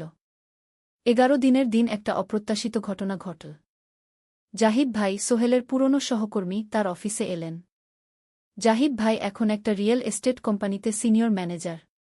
সোহেল, আমি তোমার সমস্যার কথা শুনেছি গু। হ্যাঁ ভাই, আমি বিপদে পড়েছি গু। আমি তোমাকে সাহায্য করতে চাই। আমার কিছু সঞ্চয় আছে, 5 লাখ টাকা। তুমি নাও। সোহেল চোখে জল নিয়ে বলল, ভাই আমি কিছু বলার দরকার নেই। তুমি আমাকে অনেক কিছু শিখিয়েছ। তোমার কাছ থেকে পরিশ্রম আর সততা শিখেছি। এখন আমার পালা তোমাকে সাহায্য করার। জাহিদ ভাই চলে যাওয়ার পর আরও দুজন এলো। একজন সোহেলের পুরনো ক্লায়েন্ট, আরেকজন তার কর্মচারী। দুজন মিলে আরও 8 লাখ টাকা দিল। করিম মামা 20 লাখ টাকা ব্যবস্থা করলেন, তার কিছু বন্ধুদের কাছ থেকে ধার করে। মিনা তার সব গয়না বিক্রি করে 10 লাখ টাকা দিল। সবাই মিলে প্রায় 45 লাখ টাকা জোগাড় হল। বাকি 65 লাখ টাকা সোহেল তার অফিসের সব অ্যাসেট বিক্রি করে আর একটা প্রাইভেট ফিন্যান্স কোম্পানি থেকে উচ্চ সুদে লোন নিয়ে ব্যবস্থা করল। ঠিক 14 দিনের দিন সোহেল ইনভেস্টরকে 1 করোড় টাকা ফেরত দিল। ইনভেস্টর টাকা নিয়ে চলে গেলেন। সোহেল তার অফিসে ফিরে এসে চেয়ারে বসে কাঁদল। এত চাপ, এত টেনশন, সব যেন একসাথে বের হয়ে এলো। মিনা এসে তাকে জড়িয়ে ধরল। আমরা পেরেছি সোহেল, আমরা পেরেছি গু। ষোড়শ অধ্যায়, পুনরুদ্ধার। এই ঘটনার পর সোহেল আরও সাবধান হয়ে গেল। সে বুঝল, ব্যবসায় শুধু সাহস নয়, বুদ্ধিও লাগে। ঝুঁকি নিতে হয়, কিন্তু হিসাব করে। প্রজেক্ট চলতে থাকল। এবার সোহেল আরও সতর্কতার সাথে সব কিছু পরিচালনা করল। প্রতিটা খরচ হিসাব করল, প্রতিটা সিদ্ধান্ত ভেবেচিন্তে নিল। আরও 1 বছর পর 20 ফ্লোর বিজনেস টাওয়ার সম্পন্ন হল। চমৎকার বিল্ডিং, শহরের অন্যতম সুন্দর ভবন। বিল্ডিংয়ের উদ্বোধন অনুষ্ঠানে শহরের মেয়র এলেন। অনেক ব্যবসায়ী, সাংবাদিক এলো। সোহেলের নাম পত্রিকায় ছাপা হল। স্বপ্নের শহরে এক তরুণ উদ্যোক্তার সফলতার গল্প। প্রজেক্ট থেকে সোহেলের লাভ হল প্রায় 2 করোড় টাকা। এই টাকা দিয়ে সে সব ঋণ শোধ করল। জাহিদ ভাইয়ের টাকা ফেরত দিল। করিম মামার ঋণ শোধ করল। যারা সাহায্য করেছিল সবাইকে টাকা ফেরত দিল। মিনার জন্য নতুন গয়না কিন, আরও সুন্দর। তার মাকে গ্রামে একটা নতুন পাকা বাড়ি বানিয়ে দিল। মা কাঁদতে কাঁদতে বললেন, তোর বাবা বেঁচে থাকলে কত খুশি হতো। তুই আমার সব স্বপ্ন পূরণ করেছিস গে। সোহেল নিজেদের জন্য একটা ফ্ল্যাট কিন, 4 রুমের ফ্ল্যাট, সমুদ্রের কাছে। এখন আর ভাড়া বাড়িতে থাকতে হয় না। সপ্তদশ অধ্যায়, প্রতিদান। সোহেল এখন একজন প্রতিষ্ঠিত উদ্যোক্তা। কিন্তু সে তার শেখ ভোলেনি। যে গ্রাম থেকে সে এসেছে, যারা তাকে সাহায্য করেছে, কাউকেই ভোলেনি। সে তার গ্রামে একটা স্কুল বানিয়ে দিল। সোহেল ফাউন্ডেশন স্কুল, গরিব ছেলেমেয়েরা ফ্রিতে পড়তে পারবে। ভালো শিক্ষক নিযোগ দিল। ভালো পড়াশোনার ব্যবস্থা করল। শহরে একটা ফ্রি মেডিকেল ক্লিনিক খুল। গরিব মানুষরা ফ্রিতে চিকিৎসা পাবে। প্রতি বছর 10 জন মেধাবী কিন্তু গরিব ছাত্রছাত্রীকে স্কলারশিপ দেওয়া শুরু করল। তারা বিনামূল্যে পড়াশোনা করতে পারবে। একদিন একটা টিভি চ্যানেল সোহেলের ইন্টারভিউ নিতে এলো। আপনার সফলতার গোপন সূত্র কি? সোহেল একটু ভেবে বলল, কঠোর পরিশ্রম, সততা আর হাল না ছাড়া। এই 3টা জিনিস যদি কারো মধ্যে থাকে, সে যে কোনো কিছু অর্জন করতে পারে। আর সবচেয়ে বড় কথা, যারা আমাকে সাহায্য করেছে তাদের ছাড়া আমি কিছুই না। একা কেউ সফল হতে পারে না গি। আপনার পরবর্তী স্বপ্ন কি? আমি চাই আরও মানুষকে সাহায্য করতে। আমার মতো যারা গ্রাম থেকে শহরে আসে, তাদের জন্য একটা ট্রেনিং সেন্টার খুলব। তারা সেখানে বিভিন্ন স্কিল শিখতে পারবে, চাকরি পাবে, নিজের পায়ে দাঁড়াতে পারবে। অষ্টাদশ অধ্যায়, নতুন প্রজন্ম। আরও 5 বছর কেটে গেল। সোহেল এখন 45 বছরের। তার মেয়ে সারা এখন 9 বছরের। স্কুলে ক্লাস 4-এ পড়ে। খুব মেধাবী মেয়ে। একদিন সারা বাবাকে জিজ্ঞেস করল, বাবা, তুমি কিভাবে এত বড় হলে? আমার বন্ধুরা বলে তুমি একজন সফল মানুষ গো। সোহেল তাকে কোলে নিয়ে বসল। বাবা, তুমি জানো, তোমার দাদু ছিলেন একজন স্কুল শিক্ষক। খুব সৎ মানুষ। কিন্তু আমরা গরিব ছিলাম। আমি রিকশা চালাতাম গো। রিকশা? সত্যি? হ্যাঁ। তারপর আমি এই শহরে এলাম। অনেক কষ্ট করেছি। কিন্তু হাল ছাড়িনি। মানুষ আমাকে সাহায্য করেছে। আর আমি কঠোর পরিশ্রম করেছি। বাবা, আমিও কি তোমার মতো হতে পারব? অবশ্যই পারবে বাবা। তবে মনে রেখো, সফলতা মানে শুধু টাকা পয়সা না। সফলতা মানে ভালো মানুষ হওয়া, অন্যদের সাহায্য করা, সৎ থাকা। সারা মাথা নাডল। আমি ভালো মানুষ হব বাবা। সোহেল তার মেয়েকে জড়িয়ে ধরল। মনে মনে ভাবল তার জীবনের সব কষ্ট সার্থক হয়েছে। মিনা রান্নাঘর থেকে ডাকল, খাবার তৈরি। এসো। সোহেল সারাকে নিয়ে ডাইনিং টেবিলে গেল। ঋতু এসেছে।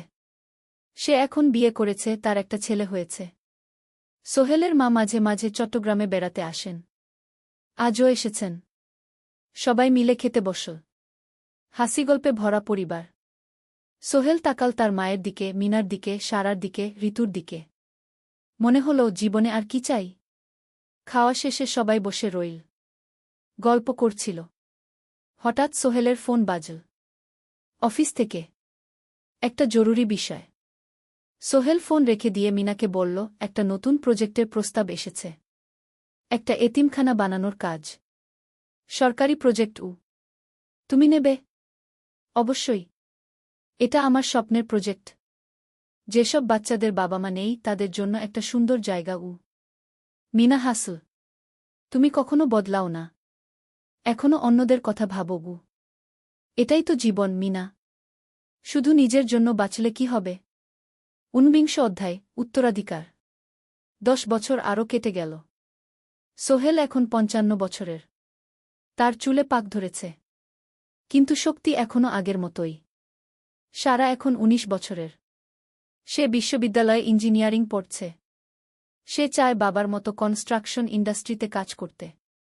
একদিন সারা বাবাকে বলল, বাবা, আমি তোমার কোম্পানিতে কাজ করতে চাই। এখনও তো তোর পড়াশোনা বাকি। জানি। কিন্তু আমি এখন থেকেই শিখতে চাই। ছুটির দিনে তোমার সাথে সাইটে যেতে চাই। দেখতে চাই কিভাবে কাজ হয়। সোহেল খুশি হয়ে গেল। তার মেয়ে তার পথ অনুসরণ করতে চায়। ঠিক আছে। কিন্তু শর্ত হল, তোকে সবকিছু নিজ থেকে শিখতে হবে। কোনো স্পেশাল ট্রিটমেন্ট পাবি না। আমি তো তাই চাই বাবাগু। সারা তার বাবার সাথে কাজ শিখতে শুরু করল। সে দেখল কিভাবে শ্রমিকরা কাজ করে, কিভাবে ম্যাটেরিয়াল বাছাই করতে হয়, কিভাবে একটা প্রজেক্ট ম্যানেজ করতে হয়। সোহেল তাকে কোনো সহজ পথ দিল না। সারাকেও সবার মতো কষ্ট করতে হল। সাইটে রোদে দাঁড়িয়ে থাকতে হল। শ্রমিকদের সাথে কথা বলতে হল। কিন্তু সারা হাল ছাড়ল না। সে তার বাবার মেয়ে। পরিশ্রম করতে জানে। 3 বছর পর সারা গ্রাজুয়েট হল। সে সোহেলের কোম্পানিতে জুনিয়র প্রজেক্ট ম্যানেজার হিসেবে যোগ দিল। সোহেল ধীরে ধীরে সারাকে বড় দায়িত্ব দিতে শুরু করল। সারা তার বাবার মতোই সৎ, পরিশ্রমী। 20 অধ্যায়, সমাপ্তি নয়, নতুন শুরু। আরও 5 বছর পর। সোহেল এখন 60 বছরের। সে সিদ্ধান্ত নিল, এবার অবসর নেওয়ার সময় এসেছে। কোম্পানির দায়িত্ব সারাকে দেবে। একটা অনুষ্ঠান করা হল। সোহেল আনুষ্ঠানিকভাবে কোম্পানির চেয়ারম্যান পদ থেকে অবসর নিল। সারা হল নতুন ম্যানেজিং ডিরেক্টর। সোহেল তার বক্তব্যে বলল, আমি যখন এই শহরে এসেছিলাম আমার পকেটে ছিল মাত্র 5,000 টাকা। একটা ছোট্ট ব্যাগ। আর অনেক স্বপ্ন। আজ 40 বছর পর আমি পেছনে ফিরে তাকাই, দেখি একটা দীর্ঘ পথ। সেই পথে অনেক কষ্ট ছিল, অনেক বাধা ছিল। কিন্তু ছিল অনেক ভালোবাসাও। অনেক মানুষের সাহায্যও। আমি বিশ্বাস করি সফলতা একা আসে না। এটা আসে অনেক মানুষের সমর্থন, ভালোবাসা আর বিশ্বাস নিয়ে। আমি যা কিছু অর্জন করেছি তা আমার একার না। এটা আমার পরিবারের, আমার কর্মচারীদের, আমার বন্ধুদের, সবার। আজ আমি আমার মেয়ে সারার হাতে এই দায়িত্ব তুলে দিচ্ছি। আমি জানি সে আমার চেয়ে ভালো করবে। কারণ সে শিখেছে আমার ভুল থেকে, আমার অভিজ্ঞতা থেকে। অনুষ্ঠান শেষ হল। সবাই চলে গেল।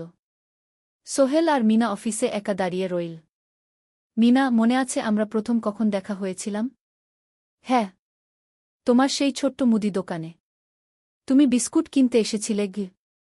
কে ভেবেছিল সেই দিন থেকে আমাদের এই পর্যস্বপ্নের শহর। প্রথম অধ্যায়, যাত্রা শুরু। সকাল ৭টা বেজে গেছে। ঢাকার কমলাপুর রেলস্টেশনে মানুষের ভিড়।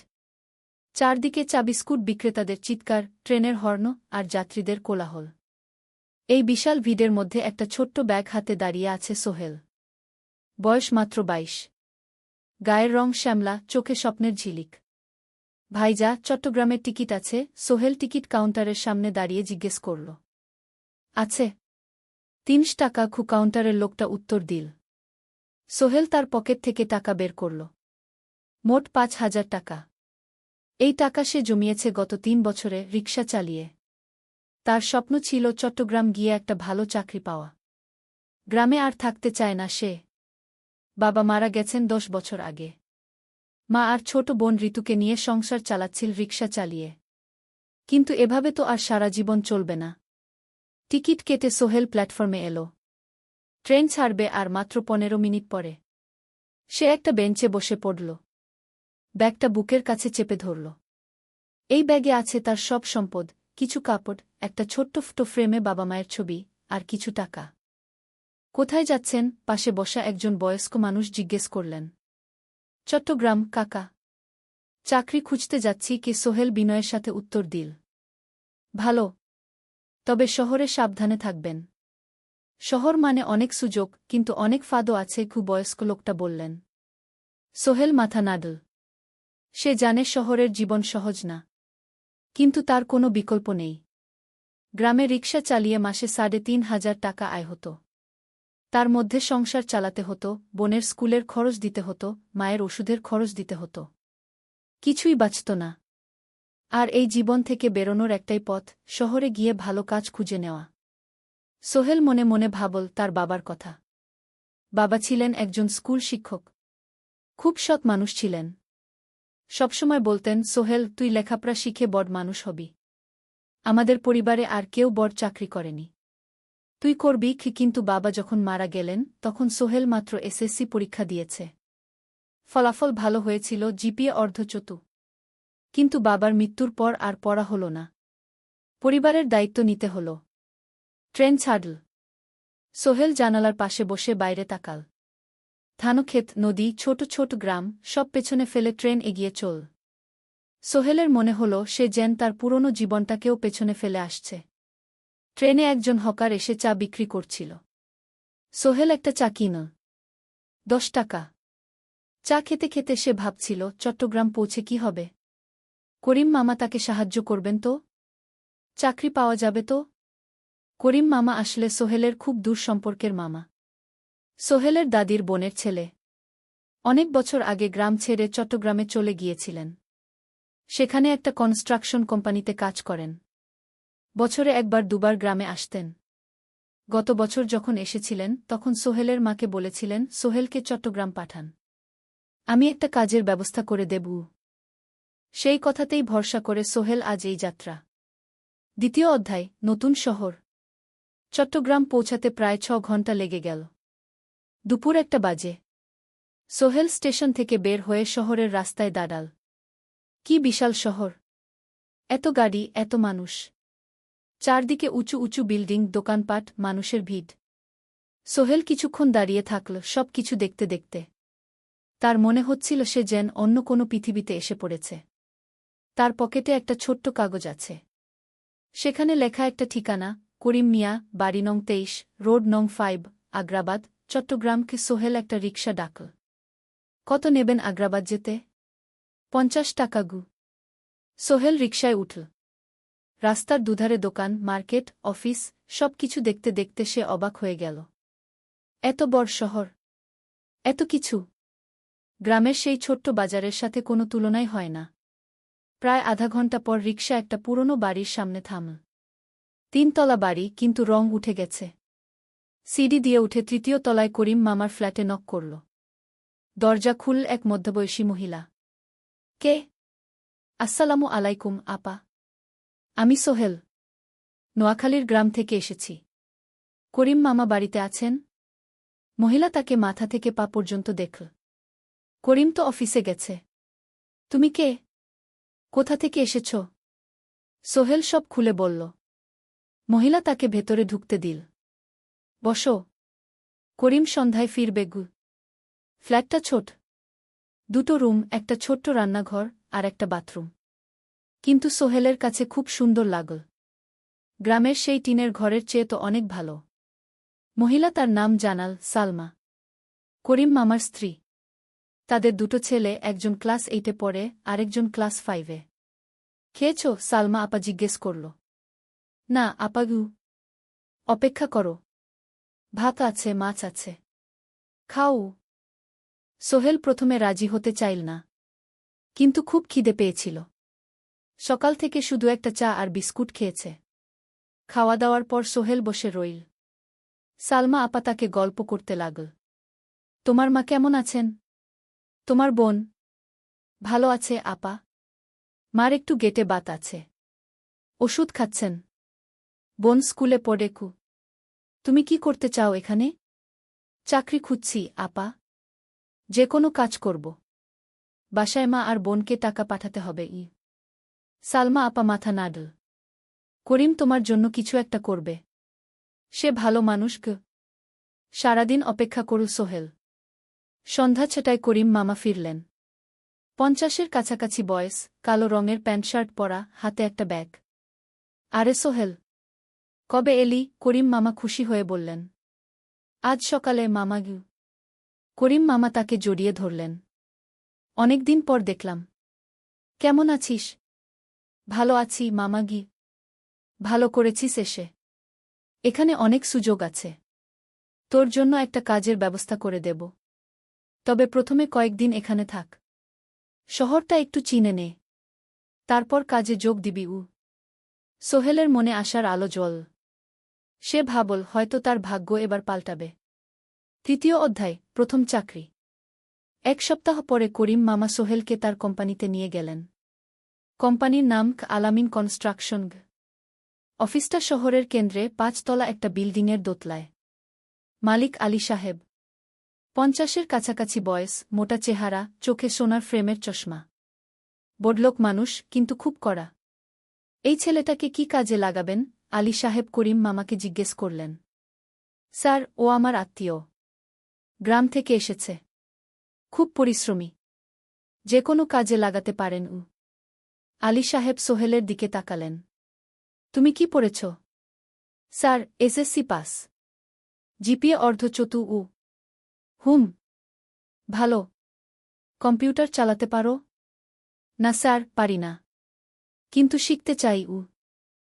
আলী সাহেব একটু ভাবলেন। ঠিক আছে। তোমাকে অফিসের কাজে রাখব। ফাইল গুছানো, চা বানানো, কাগজপত্র নিয়ে যাওয়া, না এসব। মাসে 5,000 টাকা। রাজি আছো? জি স্যার। সোহেল খুশি হয়ে গেল। 5,000 টাকা। রিকশা চালিয়ে 3,500 পেত। এখানে 5,000। কাজ শুরু হলো পরদিন থেকে। সকাল 8টায় অফিসে যেতে হয়, ফিরতে হয় সন্ধ্যা 7টায়। প্রথম দিন সোহেল ঘুম থেকে উঠল ভোর 5টায়। তৈরি হয়ে 7:30টায় অফিসের উদ্দেশ্যে বের হল। করিম মামার বাড়ি থেকে অফিস প্রায় 5 কিলোমিটার। বাসে যেতে হয়। অফিসে পৌঁছে সোহেল দেখল সেই প্রথম আলী সাহেব এখনও আসেননি। অফিস খোলা ছিল না। 8-10 মিনিট পর একজন লোক এসে অফিস খুল। তুমি নতুন? জি। আমি সোহেল গু। আমি জাহিদ, অ্যাসিস্ট্যান্ট ম্যানেজার। এসো। জাহিদ ভাই সোহেলকে সব কিছু দেখাল। অফিসে মোট 6 জন কর্মচারী। 2 জন ইঞ্জিনিয়ার, একজন অ্যাকাউন্ট্যান্ট, একজন অ্যাসিস্ট্যান্ট ম্যানেজার, জাহিদ ভাই, একজন রিসেপশনিস্ট, আর এখন সোহেল। সোহেলের কাজ শুরু হলো চা বানানো দিয়ে। তারপর অফিস পরিষ্কার করা, ফাইল গুছানো, কাগজপত্র এক জায়গা থেকে আরেক জায়গায় নিয়ে যাওয়া। কাজ কঠিন না, কিন্তু সারাদিন দৌড়ঝাঁপ করতে হয়। দুপুরে খাবারের জন্য আধা ঘন্টা বিরতি। সোহেল একটা ছোট হোটেলে গিয়ে ভাতডাল তরকারি খেল। 50 টাকা। সন্ধ্যায় অফিস বন্ধ হল। সোহেল ক্লান্ত হয়ে বাসায় ফিরল। কেমন লাগল প্রথম দিন? করিম মামা জিজ্ঞেস করলেন। ভালো মামা। অনেক কিছু শিখলাম। প্রথম মাসের শেষে সোহেল বেতন পেল 5,000 টাকা। সে 3,000 টাকা মাকে পাঠাল। মা ফোনে কাঁদতে লাগলেন। আল্লাহ তোকে ভালো রাখুক সোহেল। সোহেলের চোখেও জল এল। তার মনে হল সে একটা বড় কাজ করতে পেরেছে। চতুর্থ অধ্যায়, শহরের জীবন। 3 মাস কেটে গেল। সোহেল এখন শহরের সাথে মিশে গেছে। প্রতিদিন অফিসে যাওয়া আসার পথে সে দেখে হাজারো মানুষের জীবন। কেউ সফল, কেউ ব্যর্থ, কিন্তু সবাই চলছে নিজের পথে। সোহেল অফিসের কাজের পাশাপাশি কম্পিউটার শেখার চেষ্টা করছে। অফিসে একটা কম্পিউটার আছে। যখন কেউ ব্যবহার করে না, তখন সোহেল একটু একটু শিখার চেষ্টা করে। জাহিদ ভাই তাকে সাহায্য করেন। সোহেল, তুমি যদি কম্পিউটার ভালোভাবে শিখতে পারো, তাহলে তোমার ভবিষ্যৎ উজ্জ্বল। জাহিদ ভাই একদিন বললেন। কিভাবে শিখব ভাই? ট্রেনিং সেন্টারে যাও। সন্ধ্যায় ক্লাস আছে। মাসে 2000 টাকা লাগবে গি। সোহেল ভাবল, 2000 টাকা অনেক, কিন্তু এটা বিনিয়োগ, ভবিষ্যতের জন্য। সে একটা ট্রেনিং সেন্টারে ভর্তি হল। সপ্তাহে 3 দিন, সন্ধ্যা 7:30 থেকে রাত 9টা পর্যন্ত ক্লাস। কম্পিউটারের basic, Word, Excel, PowerPoint, internet ব্যবহার।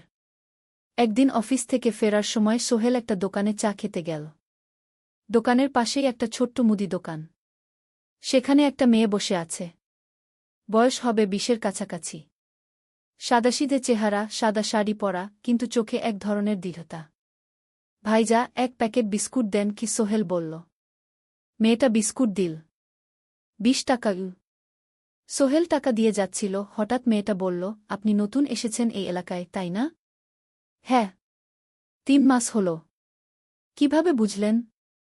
আপনার চেহারা দেখেই বোঝা যায়। এখনও গ্রামের ছোঁয়া আছে। আর আপনি প্রতিদিন এই পথ দিয়ে যান। দেখেছি কি? মেয়েটা হাসল। সোহেলও হেসে ফেল। আপনি খুব পর্যবেক্ষক মনে হচ্ছে গি। জীবনে অনেক কিছু দেখেছি, তাই মানুষকে চিনতে শিখেছি গি। আপনার নাম? মিনা। এই দোকান আমার বাবার। উনি অসুস্থ, তাই আমি দেখছি গু। সেদিন থেকে সোহেল প্রায়ই সেই দোকানে যেতে শুরু করল। মিনার সাথে গল্প করত। ধীরে ধীরে তাদের মধ্যে একটা বন্ধুত্ব তৈরি হল।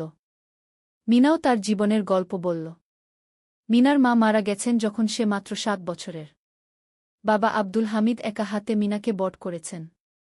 মুদি দোকান দিয়ে সংসার চালান। মিনা কলেজে পড়ে, অনার্স 2nd ইয়ার। সকালে কলেজে যায়, দুপুরে ফিরে এসে দোকান সামলায়। বাবার হার্টের সমস্যা আছে, তাই ভারী কাজ করতে পারেন না। তোমার স্বপ্ন কি? একদিন সোহেল জিজ্ঞেস করল। গ্র্যাজুয়েশন শেষ করে একটা ভালো চাকরি করব। তারপর বাবাকে ভালো চিকিৎসা করাব। তুমি? আমিও চাকরি করে পরিবারকে ভালোভাবে দেখভাল করতে চাই। মা আর বোনকে নিয়ে শহরে আনব একদিন গু। দুজনেই নিজেদের স্বপ্নের কথা বলতে গিয়ে বুঝল তাদের স্বপ্ন অনেকটা একই রকম। 5ম অধ্যায়, বিপদ। 6 মাস কেটে গেল। সোহেল এখন আলী সাহেবের খুব প্রিয় কর্মচারী। সে শুধু চা বিস্কুট দেওয়ার কাজই করে না, এখন কম্পিউটারেও কিছু কাজ শিখেছে। ছোটখাটো টাইপিং, ডেটা এন্ট্রি, এসব করতে পারে। আলী সাহেব খুশি হয়ে তার বেতন বাড়িয়ে 8000 টাকা করে দিয়েছেন। একদিন রাতে সোহেল অফিস থেকে ফিরছিল। সেদিন একটু দেরি হয়ে গেছে। রাত প্রায় 9টা। সাধারণত সোহেল সন্ধ্যা 7:30টায় ফিরে। কিন্তু সেদিন অফিসে একটা জরুরি কাজ ছিল। বাস থেকে নেমে সোহেল বাড়ির দিকে হাঁটছিল। হঠাৎ একটা অন্ধকার গলিতে 3 জন লোক তাকে ঘিরে ধরল। তাদের চেহারা দেখেই বোঝা যাচ্ছিল ভালো উদ্দেশ্য নিয়ে আসেনি। টাকা দে তাড়াতাড়ি, একজন বলল। তার হাতে একটা ছুরি। সোহেল ভয় পেয়ে গেল। ভাই, আমার কাছে খুব কম টাকা আছে গি। যা আছে দে, তাড়াতাড়ি করো। সোহেল কাঁপতে কাঁপতে তার পকেট থেকে 5 টাকা বের করে দিল। এই টাকা দিয়ে সে বাজার করবে ভেবেছিল। কিন্তু ছিনতাইকারীরা সন্তুষ্ট হল না। শুধু 5 টাকা? তোর ব্যাগে কি আছে? তারা সোহেলের ব্যাগ কেড়ে নিল। ব্যাগে ছিল তার মোবাইল, কম্পিউটার ট্রেনিং সেন্টারের সার্টিফিকেট আর কিছু গুরুত্বপূর্ণ কাগজপত্র। না ভাই, ব্যাগটা ফেরত দেন। ওতে আমার জরুরি জিনিস আছে। মোবাইল নিয়ে নেন, কিন্তু ব্যাগটা দেন গু। কিন্তু ওরা শুনল না। একজন সোহেলকে জোরে ধাক্কা দিল। সোহেল পড়ে গেল। মাথা রাস্তার কংক্রিটে ধাক্কা লেগে গেল। রক্ত বের হল। 3 জন দৌড়ে পালিয়ে গেল। কিছুক্ষণ সোহেল অজ্ঞান হয়ে পড়ে রইল। তারপর ধীরে ধীরে জ্ঞান ফিরল। মাথায় প্রচণ্ড ব্যথা। সে উঠে দাঁড়ানোর চেষ্টা করল, কিন্তু মাথা ঘুরছিল। কোনোমতে একটা দেয়াল ধরে দাঁড়াল। একজন পথচারী তাকে দেখে থামল। কি হয়েছে ভাই? ছিনতাই হয়েছে কি? এসো, আমি তোমাকে হাসপাতালে নিয়ে যাই। কিন্তু সোহেল রাজি হল না। না, ঠিক আছি, বাড়ি যেতে পারব। সে কোনোমতে করিম মামার বাড়িতে পৌঁছাল। দরজা খুলেই সালমা আপা চিৎকার করে উঠলেন। ও আল্লাহ! কি হয়েছে? করিম মামা দৌড়ে এলেন। সোহেলকে ভেতরে নিয়ে গেলেন। তার মাথায় জল ঢেলে রক্ত পরিষ্কার করলেন। ক্ষতটা বেশ গভীর। হাসপাতালে যেতে হবে কি? করিম মামা বললেন। তারা একটা অটোরিকশা নিয়ে নিকটস্থ হাসপাতালে গেলেন। ডাক্তার সোহেলের মাথায় 3টা সেলাই দিলেন। বলল, 1 সপ্তাহ বিশ্রাম নিতে হবে। কোনো ভারী কাজ করা যাবে না। হাসপাতাল থেকে ফিরে সোহেল শুয়ে রইল। তার মনে হচ্ছিল সবকিছু শেষ হয়ে গেছে। মোবাইল চলে গেছে, গুরুত্বপূর্ণ কাগজপত্র চলে গেছে। এখন 1 সপ্তাহ অফিস করতে পারবে না। পরদিন সকালে করিম মামা আলী সাহেবকে ফোন করে সব জানালেন। আলী সাহেব বললেন, ঠিক আছে, সোহেল ভালো হয়ে এলে আসবে, চিন্তার কিছু নেই গি। মিনা যখন এই খবর শুনল, সে সন্ধ্যায় সোহেলকে দেখতে এল করিম মামার বাড়িতে। সাথে এনেছিল কিছু ফল। কি হয়েছিল? মিনা চিন্তিত গলায় জিজ্ঞেস করল। সোহেল সব বলল। মিনা রেগে গেল। এই শহরে এখন অনেক অপরাধ বেড়ে গেছে। পুলিশ কিছু করে না। তুমি পুলিশে রিপোর্ট করেছ? না, লাভ নেই। তবুও করা উচিত। তোমার মোবাইলটা হয়তো খুঁজে পাওয়া যাবে গি। করিম মামা সোহেলকে নিয়ে পুলিশ স্টেশনে গেলেন। জেনারেল ডায়েরি করলেন। কিন্তু পুলিশ খুব একটা আশা দিল না। দেখি কিছু করা যায় কিনা গু। সোহেল বুঝল মোবাইল আর ফিরবে না।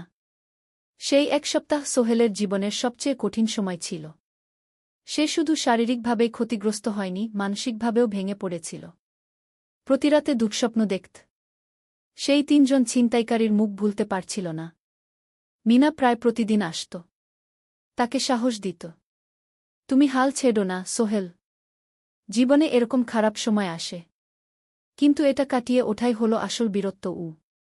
সোহেলের মা গ্রাম থেকে ফোন করতেন। করিম মামার মোবাইল থেকে। তুই ভালো আছিস তো? সোহেল মাকে সব সত্যি বলেনি। শুধু বলেছে, হ্যাঁ মা, ভালো আছি। একটু জ্বর হয়েছিল। এখন ভালো। 1 সপ্তাহ পর সোহেল আবার অফিসে গেল।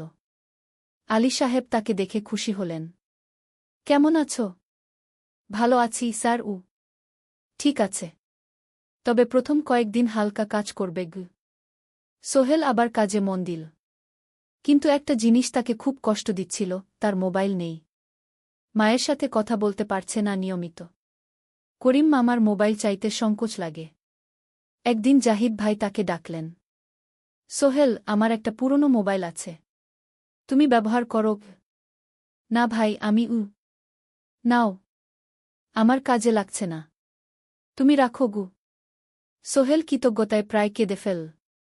ধন্যবাদ ভাই। মোবাইল পেয়ে সোহেল প্রথমেই মাকে ফোন করল।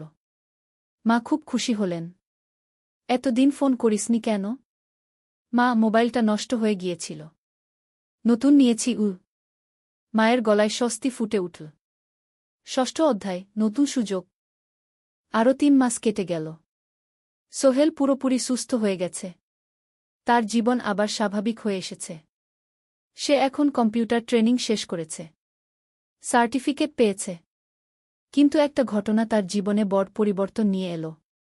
একদিন সকালে আলী সাহেব তাকে ডাকলেন। সোহেল, বসো। সোহেল বসল। মনে একটু ভয় লাগছিল। আলী সাহেব কি তাকে বকবেন?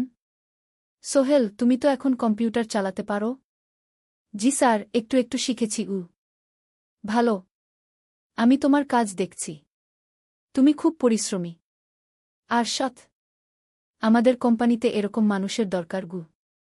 সোহেল কিছু বুঝতে পারছিল না। আমি তোমাকে একটা সুযোগ দিতে চাই। আমাদের কোম্পানি একটা ট্রেনিং প্রোগ্রাম চালু করছে নতুন কর্মচারীদের জন্য। 6 মাসের কোর্স। কম্পিউটার অ্যাকাউন্টিং, ভবন নির্মাণের হিসাব নিকাশ, প্রজেক্ট ম্যানেজমেন্ট সব শিখবে। কোম্পানি সব খরচ দেবে। ট্রেনিংয়ের সময় তোমার বেতনও চলবে। রাজি আছো? সোহেল বিশ্বাস করতে পারছিল না। স্যার, সত্যি? আমাকে এত বড় সুযোগ দিচ্ছেন? হ্যাঁ। তুমি ভালো ছেলে, পরিশ্রমী। আমি তোমাকে এগিয়ে দিতে চাই। ভবিষ্যতে তুমি এই কোম্পানির একজন গুরুত্বপূর্ণ কর্মচারী হবে। সোহেল কৃতজ্ঞতায় প্রায় কেঁদে ফেল। ধন্যবাদ স্যার। আমি কঠোর পরিশ্রম করব। আমি জানি। সেদিন সন্ধ্যায় সোহেল মিনার দোকানে গেল। মিনাকে খবরটা দিল। মিনা খুব খুশি হল। তার চোখে জল এসে গেল। তুমি পারবে সোহেল। আমি জানি। সোহেল তার মা আর বোনকেও ফোন করে খবরটা দিল। মা কাঁদতে লাগলেন। তোর বাবা বেঁচে থাকলে কত খুশি হতো। ট্রেনিং শুরু হলো পরের মাস থেকে। প্রতিদিন সকালে 3 ঘন্টা ক্লাস, তারপর বাকি সময় অফিসের কাজ। ক্লাসে 5 জন নতুন কর্মচারী। সবাই তরুণ, উৎসাহী। শিক্ষক ছিলেন একজন অভিজ্ঞ ইঞ্জিনিয়ার। নাম রহিম স্যার। তিনি খুব ভালোভাবে সব কিছু বুঝাতেন। কম্পিউটার অ্যাকাউন্টিং, এক্সেলে জটিল ক্যালকুলেশন, প্রজেক্টের বাজেট তৈরি, সময় ব্যবস্থাপনা সব। সোহেল পুরো মনোযোগ দিয়ে শিখতে লাগল। সন্ধ্যায় বাড়ি ফিরে প্র্যাকটিস করত। করিম মামার ছেলের কাছ থেকে একটা ল্যাপটপ ধার নিত কখনো কখনো। 6 মাস পরে ট্রেনিং শেষ হল। সবাই সার্টিফিকেট পেল। আলী সাহেব একটা অনুষ্ঠান করলেন। সোহেল সেরা পারফর্মার হিসেবে একটা বিশেষ পুরস্কার পেল, 5,000 টাকা বোনাস। আলী সাহেব ঘোষণা করলেন, সোহেল, আজ থেকে তুমি আমাদের জুনিয়র অ্যাকাউন্ট অ্যাসিস্ট্যান্ট। তোমার বেতন 15,000 টাকা। সোহেল অবাক হয়ে গেল। 8,000 থেকে 15,000, প্রায় দ্বিগুণ। সেদিন রাতে সোহেল ঘুমাতেই পারল না। খুশিতে, উত্তেজনায় তার চোখে ঘুম নেই। সে ভাবল তার জীবন কিভাবে বদলে যাচ্ছে। 2 বছর আগে যে রিকশা চালাত, আজ সে একটা নামকরা কোম্পানির অ্যাকাউন্ট অ্যাসিস্ট্যান্ট। 7ম অধ্যায়, প্রেম ও প্রস্তাব। 1.5 বছর হয়ে গেল সোহেলের চট্টগ্রাম আসার। সে এখন একজন সফল যুবক। তার মা গ্রামে খুব খুশি। প্রতি মাসে সোহেল 10,000 টাকা পাঠায়। ছোট বোন ঋতু এখন কলেজে ভর্তি হয়েছে সোহেলের পাঠানো টাকায়। মায়ের চিকিৎসাও ভালোভাবে হচ্ছে। মিনার সাথে সোহেলের সম্পর্ক এখন আর শুধু বন্ধুত্ব নয়। দুজন দুজনকে ভালোবাসে। কিন্তু কেউ কাউকে সরাসরি বলার সাহস পায়নি। প্রতিদিন দেখা হয়, গল্প হয়, কিন্তু সেই একটা কথা বলা হয়ে ওঠে না। একদিন শুক্রবার ছুটির দিন। সোহেল মিনাকে বলল, আজ কি একটু ঘুরতে যাবে? কোথায়?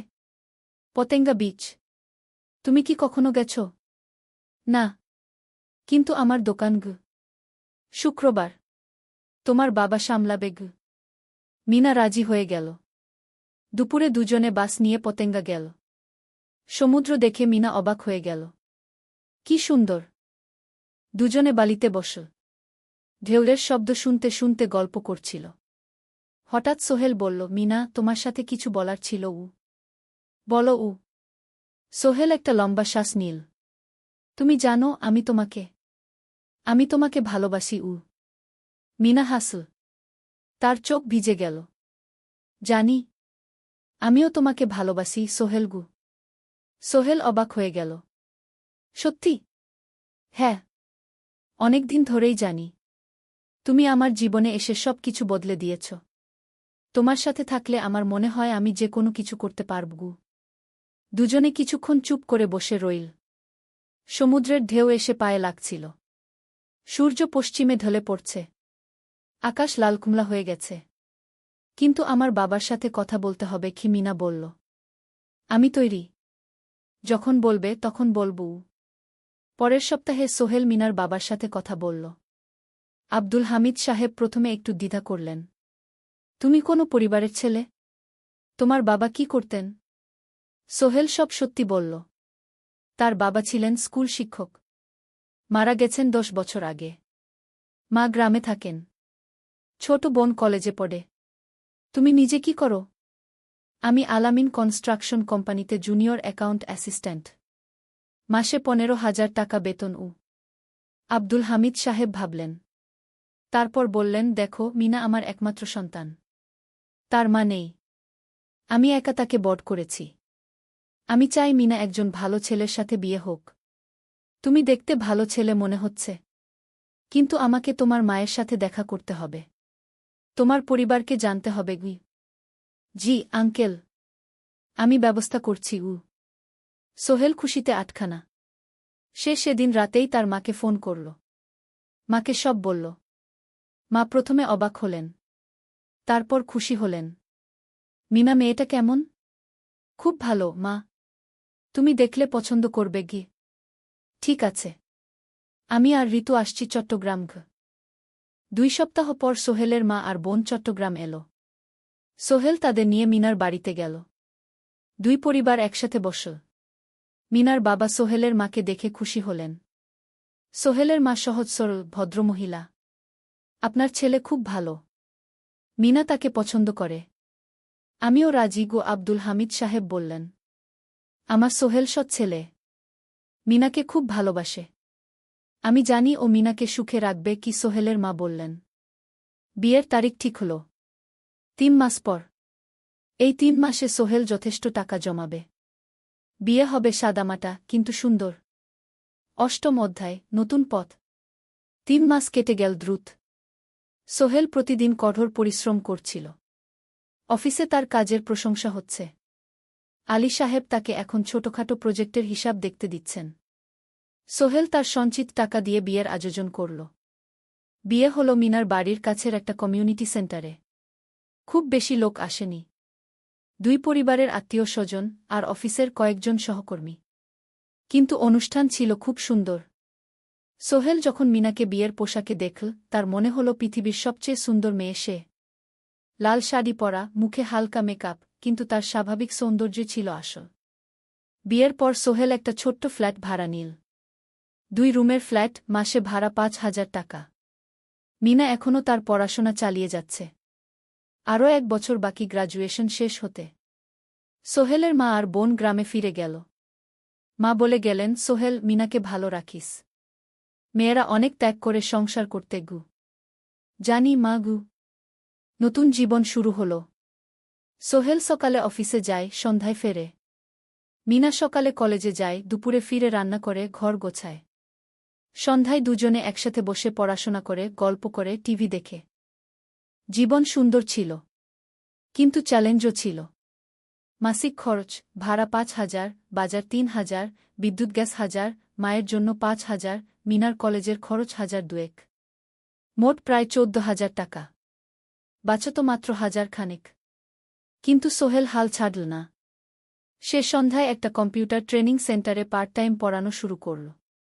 সপ্তাহে 3 দিন 2 ঘন্টা করে। এতে মাসে আরও 3,000 টাকা আসতে লাগল। মিনাও বসে থাকল না। সে বাড়িতে বসে কয়েকজন স্কুলের ছাত্রছাত্রীকে টিউশন পড়াতে শুরু করল। মাসে 2,000 টাকা আয়। এভাবে কেটে গেল 6 মাস। দুজন মিলে পরিবার চালাচ্ছে, স্বপ্ন দেখছে। একদিন সোহেল বলল, মিনা, আমি একটা নতুন স্বপ্ন দেখছি। কি? আমি নিজে একটা ছোট্ট কনস্ট্রাকশন কোম্পানি খুলতে চাই। ছোট ছোট প্রজেক্ট নেব। বাড়ি মেরামত, ছোট বিল্ডিং বানানো, এসব। তোমার কি যথেষ্ট অভিজ্ঞতা আছে? আছে। আমি 2 বছর ধরে এই কাজের সাথে জড়িত। অনেক কিছু শিখেছি। আর আলী সাহেবও আমাকে সাহায্য করবেন। কিন্তু টাকা কোথায়? কোম্পানি খুলতে তো অনেক টাকা লাগবে। আমি জমাচ্ছি। আরও 1 বছর কাজ করব, তারপর চেষ্টা করব। মিনা তাকে সমর্থন দিল। তুমি পারবে। তোমার মধ্যে সেই শক্তি আছে। 9ম অধ্যায়, চ্যালেঞ্জের সময়। কিন্তু ভাগ্য সবসময় অনুকূলে থাকে না। সোহেল যখন স্বপ্ন দেখছিল নিজের কোম্পানি খোলার, তখনই একটা বড় সমস্যা এলো। আলী সাহেবের কোম্পানি একটা বড় প্রজেক্ট পেয়েছিল। একটা 10তলা বিল্ডিং বানানোর কাজ। কিন্তু প্রজেক্টের প্রধান ইনভেস্টর হঠাৎ পালিয়ে গেল। তিনি কোম্পানির কাছ থেকে প্রায় 50 লাখ টাকা নিয়ে গেছেন, কিন্তু কাজ শেষ হয়নি। কোম্পানি বড় ক্ষতির মুখে পড়ল। আলী সাহেব অনেক কর্মচারীকে ছাঁটাই করতে বাধ্য হলেন। প্রায় 10 জনকে চাকরি থেকে বাদ দিলেন। বাকিদের বেতন কমাতে হল। সোহেলকে আলী সাহেব ডেকে বললেন, সোহেল, আমি তোমাকে রাখতে চাই। তুমি বিশ্বস্ত কর্মচারী। কিন্তু তোমার বেতন কমাতে হবে। 15,000 থেকে 10,000 সোহেল মনে মনে চিন্তায় পড়ে গেল। 10,000 টাকায় সংসার চলবে কিভাবে? মায়ের খরচ, ভাড়া, বাজার সব মিলিয়ে তো 14,000 টাকা লাগে। কিন্তু সে কিছু বলল না। ঠিক আছে স্যার। বাড়ি ফিরে সোহেল মিনাকে সব বলল। মিনা চিন্তিত হয়ে গেল। এখন কি হবে? চিন্তা করো না, আমি পার্ট টাইম টিউশনির সময় বাড়াব। আর তুমিও বেশি করে টিউশন নাও। কিন্তু আমার তো পড়াশোনাও আছে গি। জানি, কিন্তু এখন এটাই করতে হবে গু। সোহেল সন্ধ্যায় আরও 2টো জায়গায় পার্ট টাইম কাজ খুঁজল। একটা দোকানে সন্ধ্যায় হিসাব দেখার কাজ পেল, মাসে 2,000 টাকা। আরেকটা জায়গায় সপ্তাহান্তে কম্পিউটার রিপেয়ারের কাজ পেল, মাসে 1,500 টাকা। মিনাও 3জন নতুন স্টুডেন্ট নিল টিউশনে। তার আয় বাড়ল 2,000 থেকে 3,500-এ। কঠিন সময় ছিল। সোহেল সকাল 8টায় অফিসে যেত, সন্ধ্যা 6টায় ফিরত। তারপর একটু বিশ্রাম নিয়ে 7:30টায় বের হতো পার্ট টাইম কাজে। রাত 10টায় বাড়ি ফিরত। রবি সোমবার কম্পিউটার রিপেয়ারের কাজ। মিনাও সকালে কলেজে যেত, দুপুরে ফিরে রান্না করত, তারপর বিকেলে টিউশন পড়াত। রাতে খাওয়া দাওয়ার পর পড়াশোনা করত। দুজনেরই শরীর খারাপ হতে শুরু করল। সোহেল একদিন অফিসে অজ্ঞান হয়ে পড়ে গেল। ডাক্তার দেখাতে নিয়ে গেল। ডাক্তার বলল অতিরিক্ত পরিশ্রম, শরীরে পুষ্টির অভাব, ঠিকমতো খাচ্ছেন না মনে হচ্ছে গি। সত্যি কথা, খরচ বাঁচাতে সোহেল আর মিনা অনেক সময় কম খেত। মাংস মাছ কিনত সপ্তাহে একদিন, বাকি সময় শাকসবজি, ডাল। মিনা সোহেলকে বলল, আর নয় সোহেল, তুমি এভাবে নিজেকে শেষ করে ফেলছ। আমার পড়াশোনা বন্ধ করে দিই, আমি ফুল টাইম চাকরি করি গি। না, সোহেল জোর দিয়ে বলল, তোমার পড়াশোনা বন্ধ হবে না। আরও মাত্র 6 মাস বাকি, তুমি গ্রাজুয়েট হবেই গি। কিন্তু তুমি আমি ঠিক হয়ে যাব, চিন্তা করো না গে। কিন্তু পরিস্থিতি আরও খারাপ হলো যখন সোহেলের মায়ের অসুখ হল। হার্টের সমস্যা, হাসপাতালে ভর্তি করতে হল। খরচ 50,000 টাকা। সোহেলের হাতে এত টাকা কোথায়? সে করিম মামার কাছে ধার চাইল। করিম মামা 20,000 টাকা দিলেন। বাকি 30,000 টাকা সোহেল একটা এনজিও থেকে ঋণ নিল। সুদের হার মাসে 2%। মায়ের চিকিৎসা হল, তিনি সুস্থ হয়ে গেলেন। কিন্তু সোহেল এখন ঋণের বোঝায় পড়ে গেল। প্রতি মাসে 3,000 টাকা করে কিস্তি দিতে হবে। সেই রাতে সোহেল আর মিনা বিছানায় শুয়ে কথা বলছিল। সোহেল বলল, মিনা, আমি মনে হয় ভুল করেছি। শহরে এসে বিয়ে করে তোমাকে কষ্টে ফেলেছি গু। মিনা তার হাত ধরল। না সোহেল, তুমি ভুল করনি। জীবনে এরকম খারাপ সময় আসে, কিন্তু এটা কাটিয়ে ওঠাই হলো আসল শক্তি। আমরা একসাথে আছি, একসাথে থাকব, সব কিছু ঠিক হয়ে যাবে। মিনার কথায় সোহেল একটু সাহস পেল। হ্যাঁ, হাল ছাড়া যাবে না। 10ম অধ্যায়, আলোর দিকে। 3 মাস পরে পরিস্থিতি একটু ভালো হতে শুরু করল। আলী সাহেবের কোম্পানি একটা নতুন প্রজেক্ট পেল, একটা স্কুল বিল্ডিং বানানোর কাজ। কোম্পানি আবার স্থিতিশীল হতে শুরু করল। আলী সাহেব সোহেলকে ডেকে বললেন, সোহেল, আমি তোমার কঠোর পরিশ্রম দেখেছি। খারাপ সময়েও তুমি কোম্পানি ছেড়ে যাওনি। আমি কৃতজ্ঞ। আজ থেকে তোমার বেতন আবার 15,000 টাকা গু। সোহেল খুশি হয়ে গেল। ধন্যবাদ স্যার। মিনাও গ্র্যাজুয়েশন শেষ করল, ভালো ফলাফল করল। সে এখন চাকরি খুঁজছে। একদিন মিনা একটা প্রাইভেট স্কুলে শিক্ষিকার ইন্টারভিউ দিতে গেল। ইন্টারভিউ ভালো হল, তাকে নিযোগ দেওয়া হল। বেতন 12,000 টাকা। সেদিন সন্ধ্যায় দুজনে মিলে একটা ছোট্ট পার্টি করল। একটা বিরিয়ানি কিনল, কোমল পানীয় কিনল। দুজনে মিলে খেল। আমরা পেরেছি সোহেল, মিনা বলল। হ্যাঁ, আমরা পেরেছি গু। এখন দুজনের মিলিয়ে আয় 27,000 টাকা। খরচ চালানোর পর প্রায় 10,000 টাকা বাঁচে। সোহেল এই টাকা দিয়ে লেন শোধ করতে শুরু করল। পার্ট টাইম কাজগুলো ছেড়ে দিল। শরীরের যত্ন নেওয়া শুরু করল। আরও 6 মাস পরে সোহেলের কাছে একটা বড় সুযোগ এল। আলী সাহেব একদিন তাকে ডাকলেন। সোহেল, তুমি কি নিজের ব্যবসা করতে চাও? স্যার, আমি তোমাকে একটা ছোট্ট প্রজেক্ট দিতে চাই। একটা 3 তলা বিল্ডিংয়ের কনস্ট্রাকশন। তুমি ম্যানেজ করবে। আমি শুধু সুপারভাইজ করব। লাভের 50% তোমার গু। সোহেল ভাবল, এটা একটা বড় সুযোগ। কিন্তু ঝুঁকিও আছে। যদি কাজটা ভালোভাবে না হয়? স্যার, আমি চেষ্টা করব। কিন্তু যদি ভুল হয়? ভুল হবে না। আমি তোমার উপর বিশ্বাস রাখছি। তুমি পারবে গু। সোহেল রাজি হয়ে গেল। এই প্রজেক্ট তার জীবনে টার্নিং পয়েন্ট হতে পারে। 11 অধ্যায়, স্বপ্ন পূরণের পথে। পরের 6 মাস সোহেল খুব কঠোর পরিশ্রম করল। প্রজেক্টটা ম্যানেজ করা সহজ ছিল না। শ্রমিক নিযোগ, ম্যাটেরিয়াল কেনা, কাজের তদারকি, সময়মতো কাজ শেষ করা, সব দায়িত্ব তার। প্রথম 2 মাস খুব চাপের মধ্যে গেল। একদিন একজন শ্রমিক কাজ করতে গিয়ে আহত হল। সোহেল তাকে হাসপাতালে নিয়ে গেল, তার চিকিৎসার খরচ দিল। এতে প্রজেক্টের বাজেট একটু বাড়ল, কিন্তু সোহেল জানত এটা করা দরকার। আরেকদিন ভুল ম্যাটেরিয়াল ডেলিভারি হল। সোহেল সেগুলো ফেরত পাঠাল, সঠিক জিনিস আনাল। এতে 3 দিন দেরি হল, কিন্তু কাজের মান ঠিক রইল। মিনা তাকে সবসময় সাপোর্ট করছিল। সে এখন চাকরিতে স্থিতিশীল। স্কুলের বাচ্চারা তাকে পছন্দ করে। প্রিন্সিপাল তার কাজে খুশি। প্রজেক্ট শেষ হল 6 মাসে। সময়মতো, বাজেটের মধ্যে। বিল্ডিংয়ের মালিক খুব খুশি হলেন। তিনি আলী সাহেবকে ধন্যবাদ দিলেন। আলী সাহেব বললেন, ধন্যবাদ আমাকে না, এই ছেলেকে দিন। সোহেল পুরো প্রজেক্ট ম্যানেজ করেছে গু। প্রজেক্ট থেকে মোট লাভ হল 3 লাখ টাকা।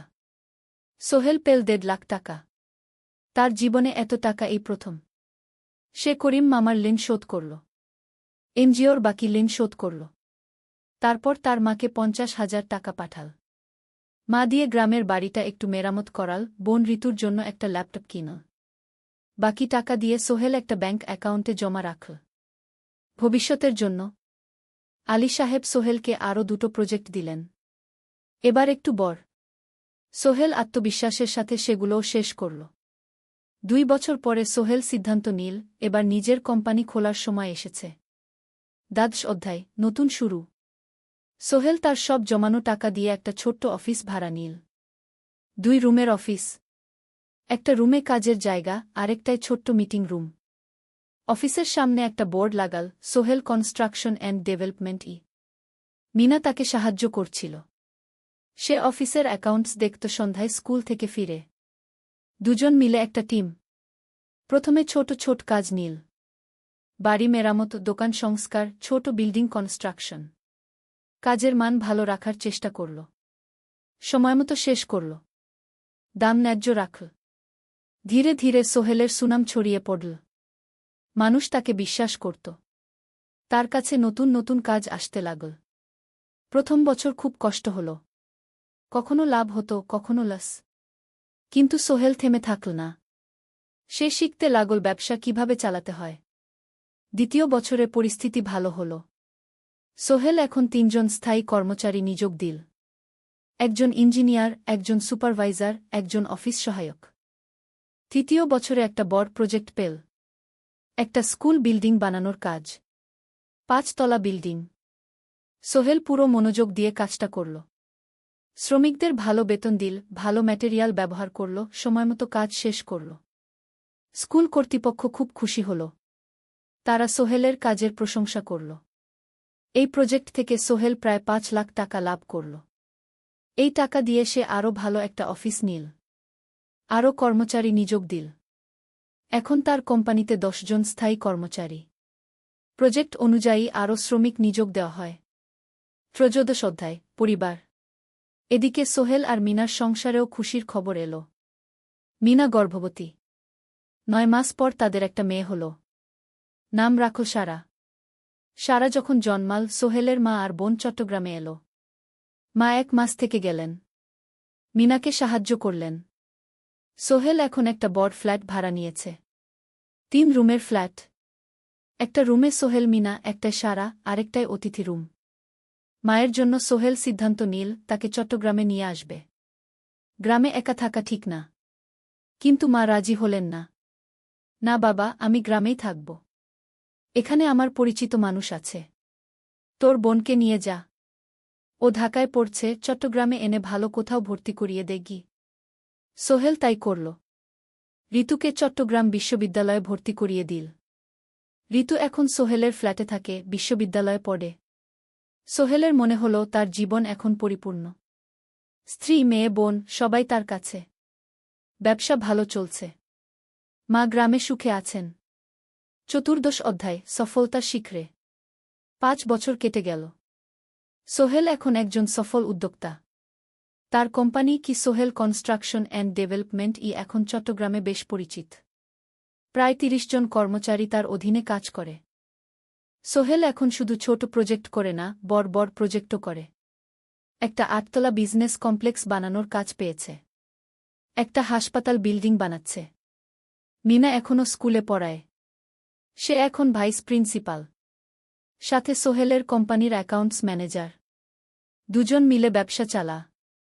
সারা এখন 4 বছরের। স্কুলে ভর্তি হয়েছে। খুব চালাক মেয়ে। ঋতু বিশ্ববিদ্যালয় থেকে গ্রাজুয়েট হয়ে একটা ব্যাংকে চাকরি পেয়েছে। একদিন আলী সাহেব